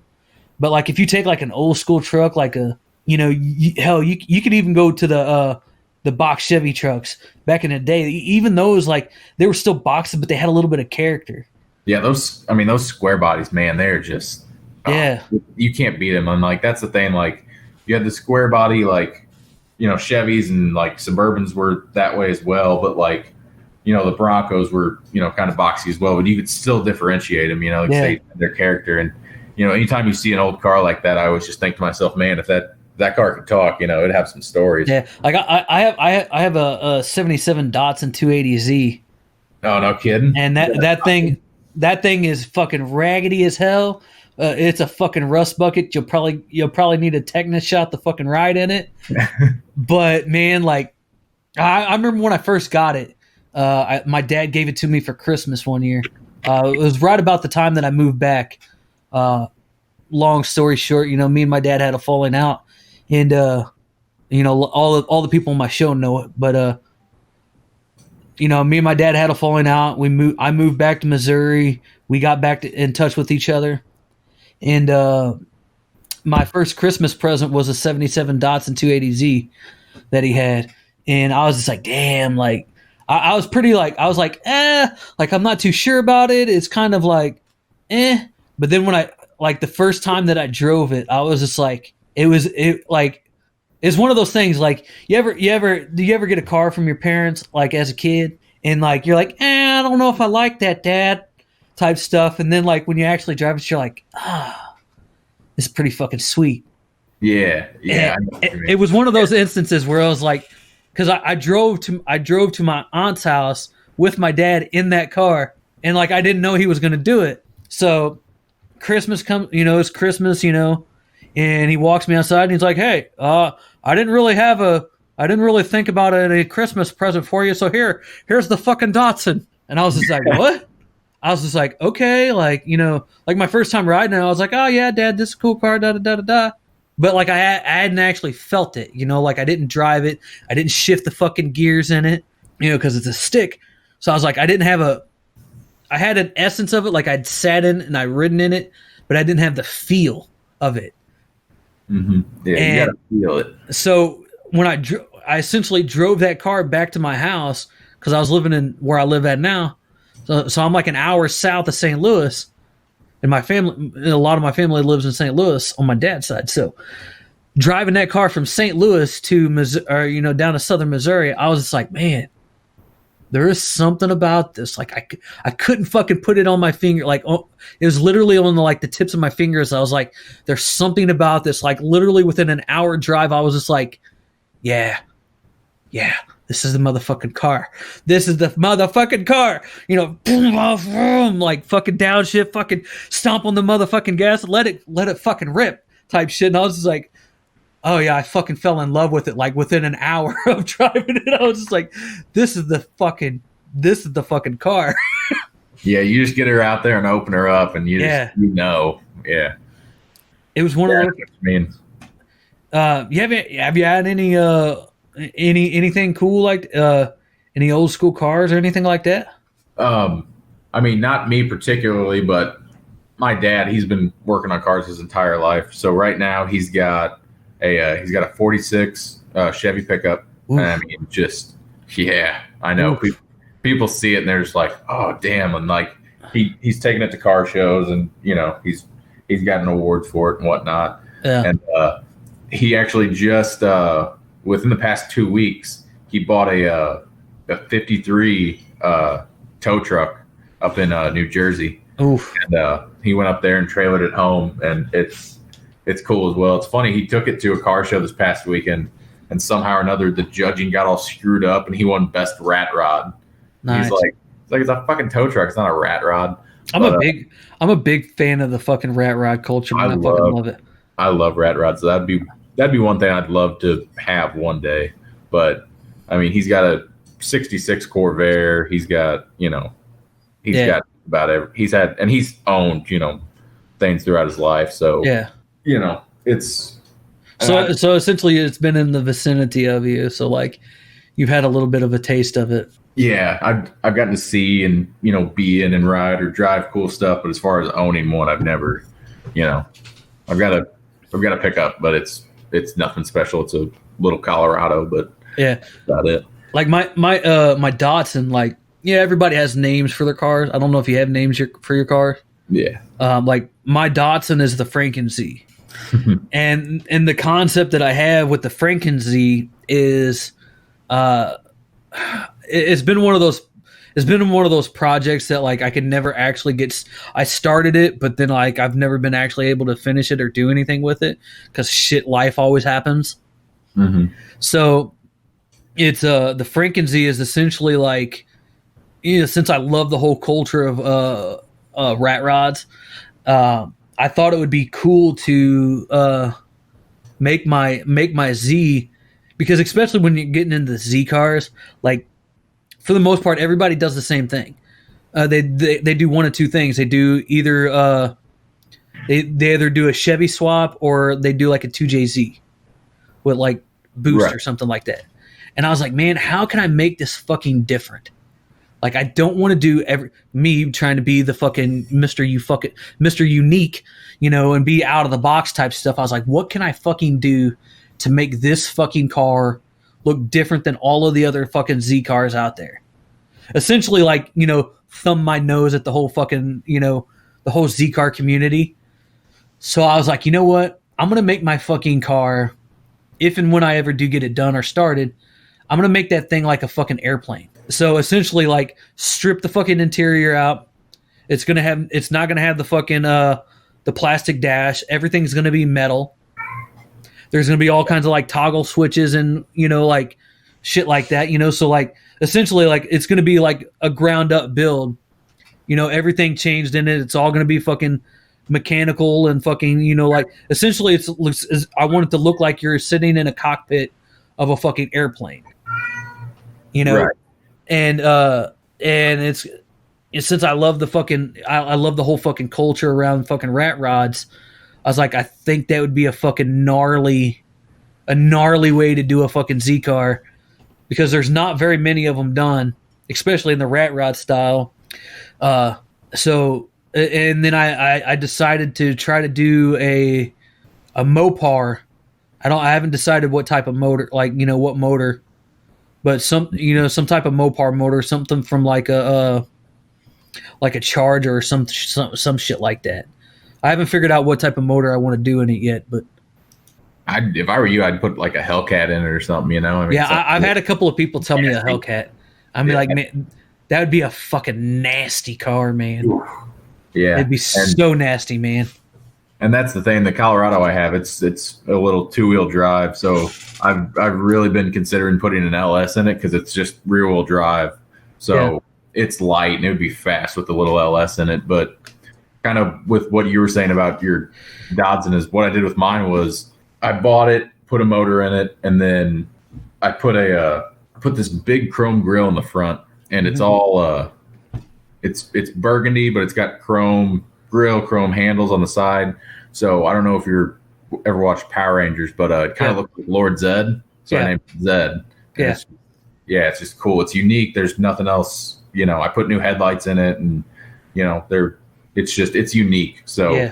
You see it running around and you know it's a one of a kind. Yeah, like, man, it's just one of those things like I don't know, I love fucking old cars, man. There's something about an old car. Like I have the Z and then I also have a 99. It's not an old car, but I have a 99 Jeep Cherokee 4x4. And that's another thing, like I love the whole fucking like military type stuff, you know, like so like the fucking Z car is going to be like a fucking jet or a helicopter or some shit like that. And then the Jeep is going to be like a fucking tank. Yeah. My uncle actually had an old military truck. It was an old Deuce. And it was as far as what it ran on, if it was flammable, you could put it in the gas tank and it would run on it. Oh, wow. So you could put transmission fluid, you know, gas, diesel, oil, right. Didn't matter. It would run on it. So it was really cool, but I mean, it was a monster. I was looking at it a couple years ago. It was like when I first moved back, I was looking for a car, and I almost bought a fucking I think it was a 38. It's something like a 38 fucking Willys, little military fucking Jeep. Oh yeah, one of those little Humvee type things. Yeah, they were selling it on a fucking Facebook fucking marketplace for like fucking $4,000. And it was such a fucking sweet, like it was raggedy as hell. It was it was like a little rat rod car. Let me see it. Like I don't have a picture of it, but like you'll probably be able to see this. People on the podcast, you're not going to be able to see this, but he'll be able to see it. But like it literally looks something like that. If you can see that. Oh, that's cool. Yeah, that'd be something to have. Yeah, it literally looked something like that. It was like a little rat rod, and it was fucking low to the ground. And I was just like, man, like that would be fucking smooth as hell. But I wasn't able to come up with the fucking money. I was fucking depressed as fuck because they wanted like $4,000 for it, and like they didn't want to fucking negotiate with it. So I was like, man, all I had was like like 2.5, and they wouldn't fucking work with it. So I was just like, man, come on, please, I really want this fucking car. And I had to fucking let it go. I was so depressed. I was depressed for like 2 months after that. I was just like, fuck. But yeah, man, another fucking car that I want to get my hands on. One of them is a 66 Cadillac Coupe de Ville. Ooh. Oof. That's, fucking big body fucking boat car. Hey, I kid you not. I know a guy in town who has one. He has it. It's black. He's got on the front license plate he has says funeral. It doesn't have door handle on the outside. They shaved them off, and it's smooth, and it's flat. It's black. Oh my God. He has airbags on it, so he can sit it on the ground. And if I had a picture of it, I would show you. I'll send you one on Messenger. Yeah, send me one. Yeah, dude. I don't know. That's one of my fucking all-time favorite cars. Like, I don't know what it is about it. Like, it's so boxy and so big, but it just like if it's even like the old school, like non-customized, like it just looks like a gangster fucking car. Like it looks like a car like an old fucking mob boss would drive. Yeah, and that's exactly what this one looks like. It's just it's black, just slick, and I mean, yeah, I got car for sure. I got into that fucking car. It was a funny story. Like I was sitting here looking at fucking rat rods one night on the internet, like I normally do. Like I just occasionally fucking scroll through Google and like look at cars and stuff. I'm like, oh yeah, that car's cool. Like trying to get ideas for the cars that I do have, and then that car come across my fucking thing, and it was a 66 Cadillac Coupe de Ville with a fucking diesel fucking motor in it. Oh, no way. Yeah, like it had a fucking Cummins, I'm wanting to say a Cummins diesel motor in it, and that thing looked fucking so slick. It looked so bad, man. Like this ain't a picture of it like I'm showing to you right now, but like you see right here, like the lower side of the car was flat black. Okay. Flat black, chrome, and then the hood was a cherry blood red. Ooh. And then like right here on the side, I believe it was on the side of the fucking car. I can't remember if it was on the side or on the hood, but there was like little vent ports for the fucking exhaust for the fucking diesel. And the thing looks so sick, man. If I could find a video of it, it's on YouTube, you guys. If you're listening to the podcast and you're this far in, go to YouTube and type in 66 Cadillac Coupe de Ville Cummins diesel, and you're probably going to come up with that vehicle. It's, oh my God, dude, if you've seen this, like, since you're a gearhead, like, you'd probably fucking jizz, dude. You'd be like, oh my God, this car is so bad. It's such a bad car, man. and then another fucking classic that I like is a fucking a 51 Mercury. Oh yeah, those old Mercuries were cool.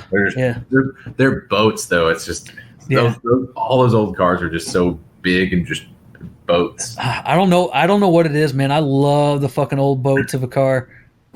I had a 66 Impala when I was like 18. And that was my pride and joy, was that fucking 66 Impala. Were the 66 the ones where they had the you had to lift up the taillight to put the gas in? Or was that the license plate? You had to pull down the license plate to fucking put the gas in. I think the 65s, I think you had to lift up one of the taillights, and that's where the gas was in. That's where you put the gas in. Yeah, I know the 66s had it behind the gas, or behind the license plate. It was a funny story, man. Funny story. You're probably gonna laugh your ass off at this. Fucking young, dumb, fucking 16-year-old kid, or 18-year-old kid. Like almost fresh. I think I was fresh out of high school, and I took it up to my dad's friend's shop out in Hillsboro. He had a shop out in Hillsboro, out at his house, and I was doing some work on it. I don't remember what I was doing on it, but he lived down this fucking gravel road. It was fucking bumpy and hilly and shit like that. And when I say my 66, it wasn't a peach. Like this thing was raggedy. Like all my cars have always been raggedy cars, rusted up, true fucking rat rod style. I think that's where I got the love for fucking rat rods, the rust and stuff like that. Is just, I've always had old cars and they've always been rusty and fucking, like, you touch it and you get fucking some type of fucking disease because you fucking cut your finger on fucking 50-year-old rust. Right. But, in you. Yeah. So it's literally in my system. But, so I left the place. We got the car all fucking fixed and worked. Me and my dad was leaving at the same time. He left in front of me. So I'm going down these fucking gravel back road like a fucking wild teenager, fucking not slowing down, just fucking boom, boom, boom, boom, fucking just rolling, man. Like I'm the fucking Dukes of Hazzard or some shit. And had my fucking stereo up, fucking full blast. So I get up on, I don't remember the fucking road going out of Hillsboro, like going into Festus from Hillsboro.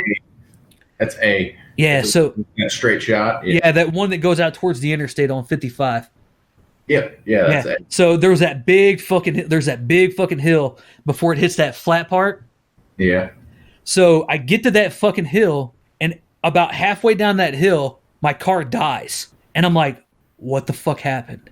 So I literally coasted until it just stops, and I'm literally maybe 100 yards out from that little gas station that sits there.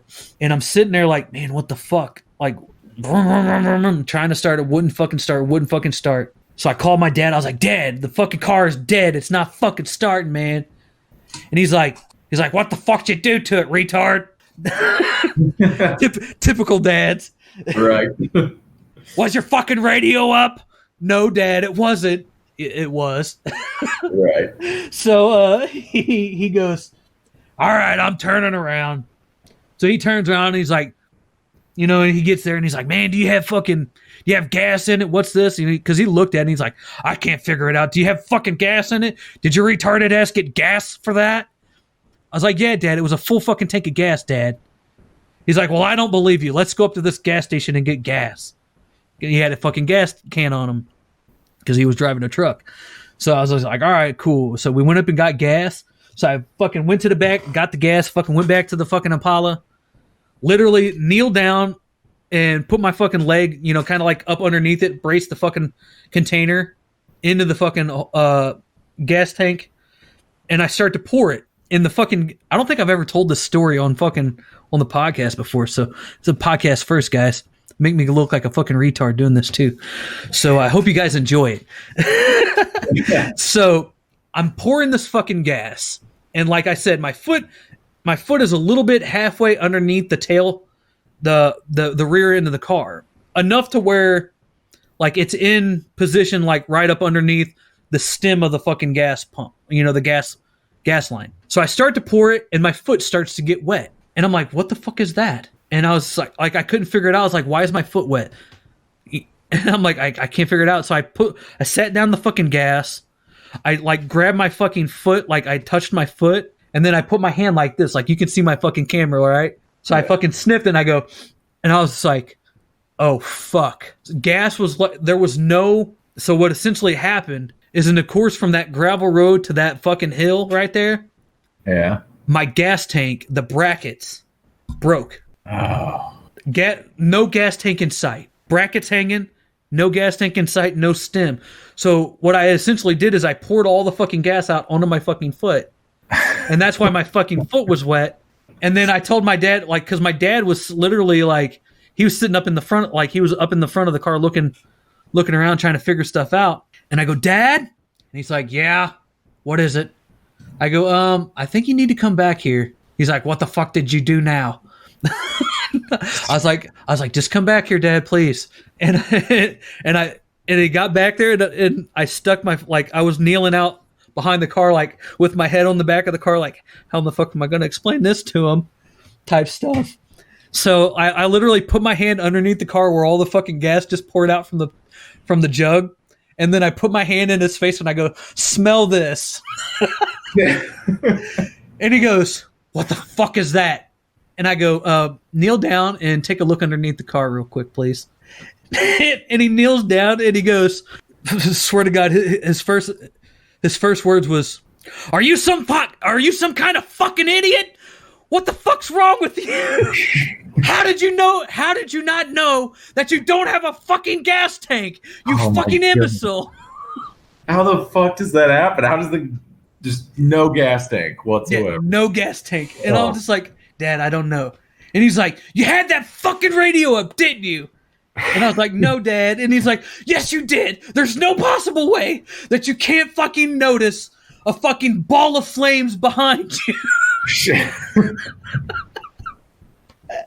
So I was just like, man, I still to this day, fucking almost 20 fucking years later, like I still fucking hear that fucking story. Oh my God. Hey, fucking retard, you remember you lost your fucking gas tank?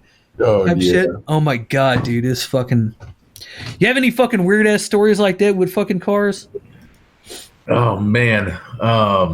It's funny you bring up running out of gas because so last night, like I said, we're 24-hour towing, so we get calls from police and highway patrol and all that. If there's a wreck, we do it.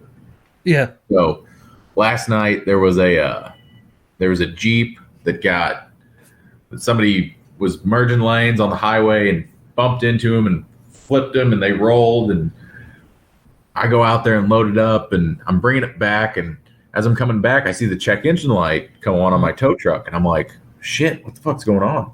And it wasn't running bad or anything. The check engine light came on. I was like, what's going on? I look down, and I am dead on empty in a tow truck loaded with a wrecked car, and I'm like, fuck. And I mean, luckily, I barely made it to a gas station. I mean, I coasted into the parking lot and filled it up. But I mean, as far as like anything crazy, like losing my gas tank, that's never happened. But we were on our way to a show in Mississippi once, me and a couple of guys, and we were headed to Mississippi, and we were in Memphis. Yeah. And I mean, we were trucking along, everything was fine, and then all of a sudden, I let off the gas, and my car just like shook, and it was not going right, and I'm just like, fuck, what's going on? So I pull over and I'm checking stuff, and I mean, there's nothing odd going on about it, but I mean, still, it's not running right. Barely make it to a McDonald's parking lot, and I was just like, I don't know what the fuck to do here. So we all decided, well, we'll split a rental car to get back, but we're not going to make this show because we have no way to get there at this point. Mm-hmm. So we go. So we had to get to a rental car. So we're at the McDonald's, and we got to get a couple miles away to get the rental car. So I said, well, I'll call us a taxi. Right. So I called the taxi, and the guy goes, yeah, we can send a cab your way. Where are you at? And I gave him the address of the McDonald's we're at. And of course, I go, yeah, we're at, whatever boulevard. And he goes, okay. And he goes, just out of curiosity, how'd you guys get there? And I go, well, we're from out of town, and I broke down here. And he goes, well, that's not the best area, so just be aware of your surroundings. It's like, great to know that I'm leaving my car here overnight too, so I can come back and tow it tomorrow. Right? Like, it's always something. So, I just looked at the video that you, or not the video, but the picture that you seen me, and that is a fucking clean ass fucking caddy, man. Yeah. Oh my god. Slick. Oh my god, it's such a slick ass car. Oh my god. Yeah. Oh my god, that's such a like that. Oh my god, it's literally one of my. If I get enough, like I live in a fucking apartment right now, so like I can't have my landlord was just like, dude, you got too many fucking cars. Like you gotta fucking get rid of one of them. Like you can't keep them here. So like, because I had 3 fucking cars, so. So I took them over to my uncle's house. I was like, "Hey, can you hold on to these cars for me?" So the Datsun and I had a fucking like a fucking Econoline type van, Chevy sport van, like an old fucking church van. I used it for fucking antique picking and shit like that. So I sold that to him, and then the Datsun's in his garage. It still runs, but like I tell people, it's a very dangerous car to drive right now. Like, 'cause it don't have brakes on it. Oh, it has brakes on it, but they're not good at all. Like you hit, like it'll take you at least 50 yards to stop. Like it's a very sketchy car to drive right now. But yeah, man, like what is since we're gonna tail it down a little bit, what is your 3 favorite cars? All right, 3 favorite cars. Any car in history, 3 favorite cars. Okay, so we're gonna go with Pontiac Grand Am. Year? We're gonna go with the old 80s models that were like more race cars than anything else. Mm-hmm. Okay. Big fans of those. I'll go with. We'll go with the '69 Chevelle. Okay. Another nice ass car. Oh yeah. And then, I know this is going to be kind of coming out of left field, but I have a special place in my heart for those 90s models S10s. Oh yeah, 90. I like the 90 S10s. I really do. Especially if you're a fan of the lowrider culture. They were such a fucking great car a great truck to make a fucking lowrider out of. Yeah, they were. You can look up photos. I mean, all day long of just lowered S10s, and they just look clean. Yeah. But I mean, the first car I had was a 96 Blazer. So I mean, it was on an S10 frame. So I just always thought they looked, they looked cool. Yeah. My very first car that I ever had was an 88 Dodge Omni. You ever seen one of those? No, I haven't. Dodge Omni. Let me look it up real quick. I'll actually show it to you. I've showed people on live streams what the fucking Dodge Omni looks like. I'm going to tell you I'm going to tell you the car that I had, and then I'm going to tell you what it looked like, because it looked different than what it looks like. So let me find it real quick. Okay, this is an 88 Dodge Omni. For the people on the show that's listening to this, I'm showing him a picture of an 88 Dodge Omni. That's essentially a Dodge Omni. It looks like a Gremlin almost. Yeah, and that motherfucking car, it was painted like the General Lee. No shit. That's awesome. Another funny story to tell you. These people on the show's heard it before. I was 16 years old. My stepdad, I come home from school one day, get off the bus, walking down the street to the house, and I went up the back way to the house, to the back side of the house on this day for some reason. I don't know why. But there's this orange fucking 88 Dodge Omni looking ass car in the driveway. And I was like, my stepdad must have somebody over today. I was like, I wonder who it is, because I've never seen this car here before. So I get inside, I walk inside. I'm like, hey, Dad. I called him Mike because he was my stepdad. But I was like, hey, Mike, how you doing? Da, da, da, da. And I was like, who's here? And he's like, what do you mean? What do you mean who's here? I was like, there's a car out here. Is there somebody here? Who's here? I don't know these people. Like, he's like, oh, no. He's like, that's your car. And I was just like, what?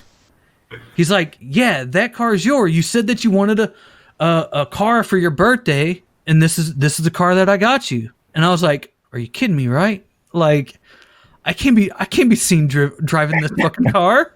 Like, I'm gonna be the fucking laughing stock of the school. Like, I mean, I was already the laughing stock of the school in general. So like, you're just making it worse. Like, what the fuck? And then, funny, like, the last laugh was on me because they gave me a car that looked like the General Lee, and 16-year-old me, like, I treated that car like the General Lee. Jumping it over fucking ramps, fucking slamming it in the fucking dirt piles. Like, oh, man. Yeah, man, it was a fucking wild time, but like, yeah. It's funny you say that because my parents had gotten me the Blazer as my first car, but they got it for me, and my grades throughout high school weren't the best just because I didn't care, obviously. So they go, you're not going to drive the Blazer until you get your grades up. But it was at the time where I was, doing after school sports and stuff like that. So I still had to get around, and they were tired of hauling me everywhere. So they said, in the meantime, you're going to drive your mom's 99 Volkswagen Beetle. Nice. And I'm like, oh, goodness, no. And I was like, and that was the thing. I was like, I'm going to be the laughing stock, and I'm going to have to kick people's asses just to survive. Right. And then get made fun of. So the first day I drive it in, I'm walking out, and one of my buddies was like, hey, you need a ride? And I said, no. I said, I got one. He's looking around the parking lot. He's like, what is it? Where? And I go, right there. He goes, the slug bug? And I go, yeah. He's like, that's awesome. A little bit better reaction. Right. And then like a week or two later, I was going to get in it, and one of the baseball players walked by, and he goes, is that your car? And I said, yeah. I said, I'm driving it for the time being. He goes, I punch people every day for that car. Good job. Playing slug bug with people every day. Fucking kids. It was one of those things. The car didn't grow. The fucking Omni didn't grow on me until I started treating it like the fucking Dukes of Hazzard car. And I was just like, it's not that bad. Like, I can fucking whip this thing around town. Like, I'm cool with it now. Like, and like every day I'd come home and it'd have a new fucking dent on it, or there'd be something fucking wrong with it. And my parents were like, what are you fucking doing? Like, stop tearing up the fucking car. It costs money. And I'm just like, hey, it's my car. Like, it's the Duke's. It's the General Lee. I've got to do it justice. So, last couple questions that we got. Who's your top five? Top five all-time favorite wrestlers of all time. Okay. Are we starting at 5 and going to 1 or 1 to 5? Sure, you go whichever way you want to. Okay. Number 5, I'm going to say Edge. 4, okay. I'll go DDP. 3, it's going to be RVD. 2, okay. Shawn Michaels. And 1, The Undertaker. Okay. I can get down with that list. Mm-hmm. Just enough, what's the word I'm looking for? Variety in there to kind of, the funny thing about all 5 of those guys, they all had that larger than life personality. And every single one of them had a different style. They talked different. The body mannerisms were different. Yep. Yeah. That goes back to what we were saying earlier about, working on a gimmick, on every little aspect of the gimmick too. The way that you walk, the way that you talk, the way that you carry yourself. Every single one of those guys had, as you say, as the cool kids say, a little different swagger. Mm-hmm. Every single one of those guys had a different swagger.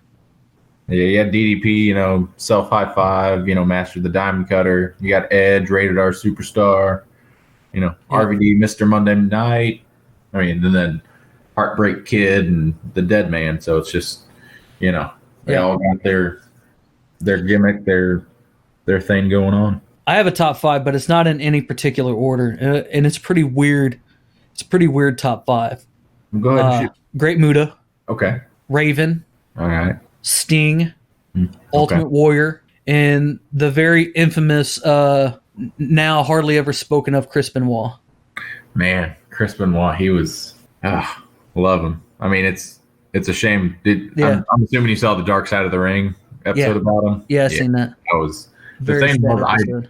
I hadn't seen it for the longest time, and a lot of my buddies are wrestling fans, but I mean, they're not diehard like me. Yeah, and a bunch of them had seen it before me, and they were just every day they're like, "You gotta watch it, you gotta watch it, you gotta watch it," and they were right. I mean, I saw it, and it was just unreal. Just hearing this kid who looks just like him talk about it is unreal. Yeah. And what's it like? You just mentioned this, so I want to expand on that a little bit because I have a parallel with that because, and it resonates with me. You just said that you have a lot of friends where they're fans of wrestlings, but they're not like as big a fan as you. So like they may watch it, they may look at things here and there about it, but they're not like as diehard. How is that having like friends that you hang with and talk with every day that don't love that same passion that you have? What's that like? It's weird because when we watch wrestling, I watch it in a different way. I do it. So yeah. And as soon as you do it, you look at it in a different way.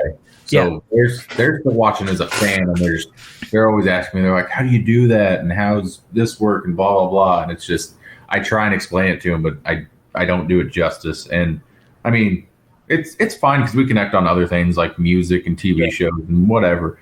But, and I have them over for the pay-per-views and whatnot. So they come over and they like watching it and everything, but they're just not as diehard. Yeah, they're not into it as much. Like I resonate on that because a lot of my friends, like I have like maybe a handful of friends that like I would actually hang out with that actually do like wrestling. Like my best friend, like he's okay with wrestling and like he'll listen to all my podcasts because he's my best friend, even though they're about wrestling, and he doesn't really care about wrestling, but like he liked wrestling when he was a kid, but he doesn't like it anymore. Mm-hmm. So like it's one of those aspects, like I understand that type of thing where like, hey, you guys want to come over and watch wrestling? And it's like, oh, fucking wrestling. But all my friends are like, yo, dude, it was dope that you throughout school, like elementary and fucking grade school and middle school and high school, that you always talked about being a professional wrestler, and then you went out and actually did it, dude. That's fucking dope, and we fucking mad respect for you for that. And it's one of those aspects that's like, if you've done it, you've done it. but if you haven't, you haven't, and you don't really understand it, if that makes sense.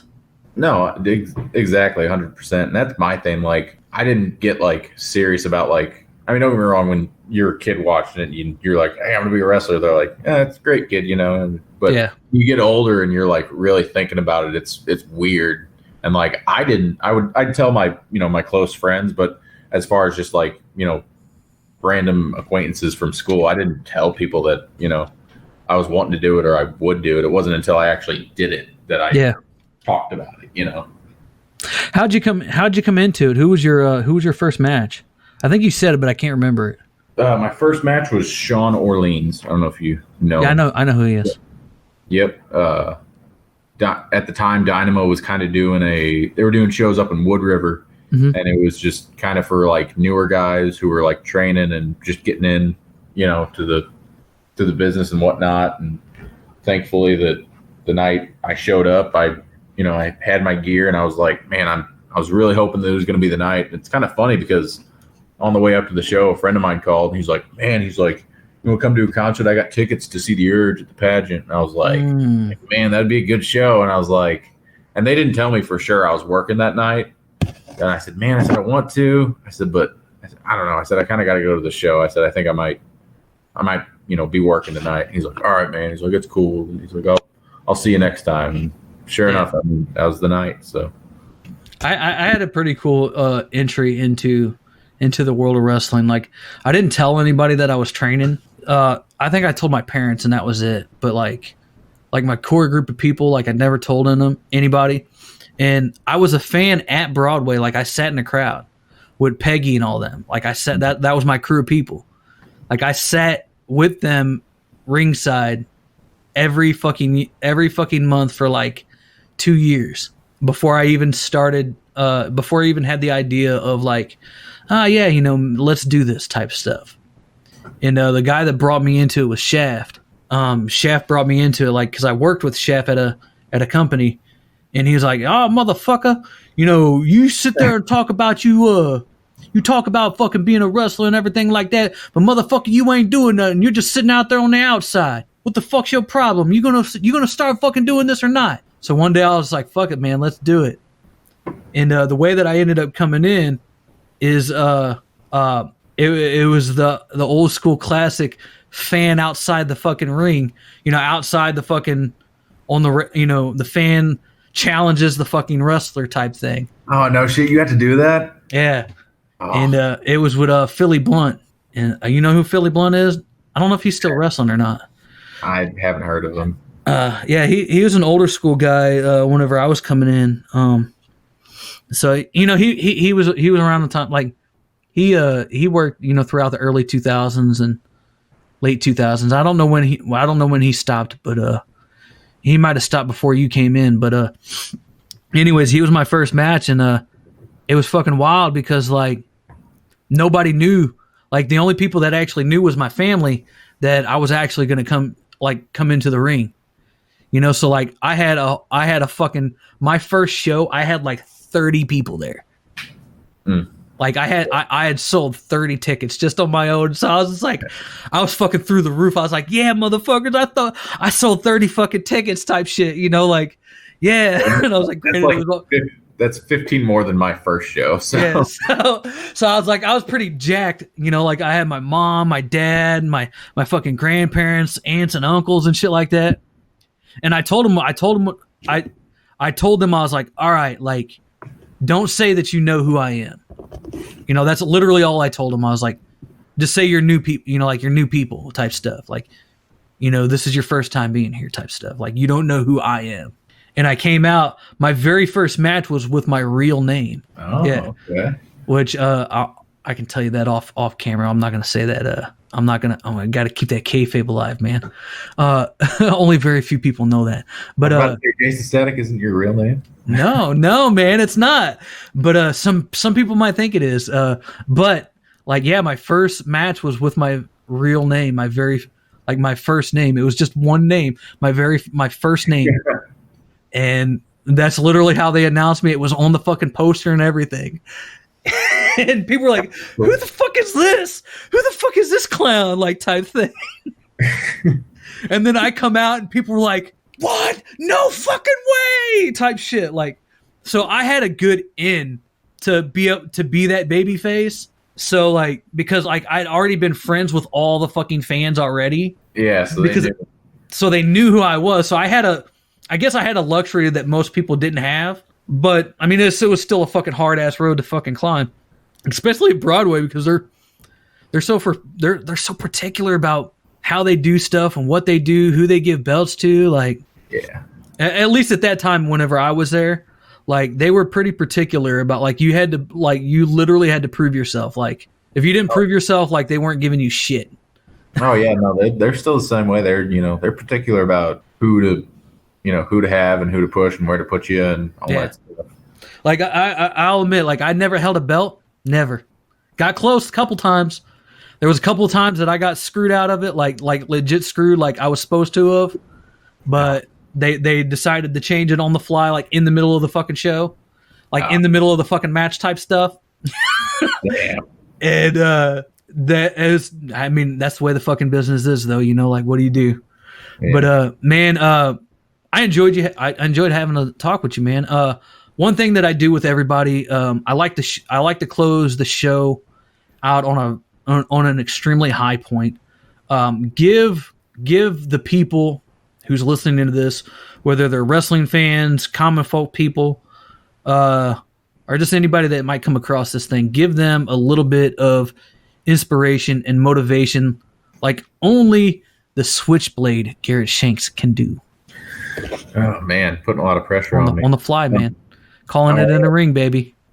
Just all I can say is follow your gut first and foremost. If something's right, you're gonna know it. You're the author of your own life, more or less, and make the choices that are gonna benefit you the most in your life. And if you want to do something, do it. Don't care about other people and just do what you want to do. Yep. You've been listening to my old shows, man? I've listened to a couple. Yeah. Listened to them because I actually had a video years ago. It's probably when I first started on YouTube where I said, "You are the author of the book of your life." Okay. And to be honest, I didn't hear that one, but it's good, man. It's good. It's totally good. Like what he just said, guys, is legit. You are the author of the book of your life. Only you should have control of that pen. You can write your stories. You can write your destinies. You've just got to put that pen to page and go out and fight. Go out and fucking fight for it. You guys know me, man. I always try to push you guys to do better, to be better, and look for the change that you seek in life. Nobody can give that to you. The government can't give it to you. I can't give it to you. Garrett can't give it to you. The only people that can do that for you is you. So wake up every morning, every day that you wake up, 10 toes down, and be ready for a fight, because every day is a fight. That's all I can say, guys. Other than that, I appreciate you guys. I thank you guys for stopping by on this episode of the Jaysin Static Experience. Much love. Peace out, everybody. Thank you for coming. Garrett, send me off, man. Hey, it was a pleasure. It was an honor. And hey, this ain't going to be the last time. I can guarantee you that. Ooh, he's already shooting for you guys. So, everybody, I'm going to make sure Garrett gives me his information, all the links to his things. And he's also going to start a YouTube channel, because he's going to start pushing some content out of the Switchblade Garrett Shakes. He's got to start moving, man. I always like to put pressure on people.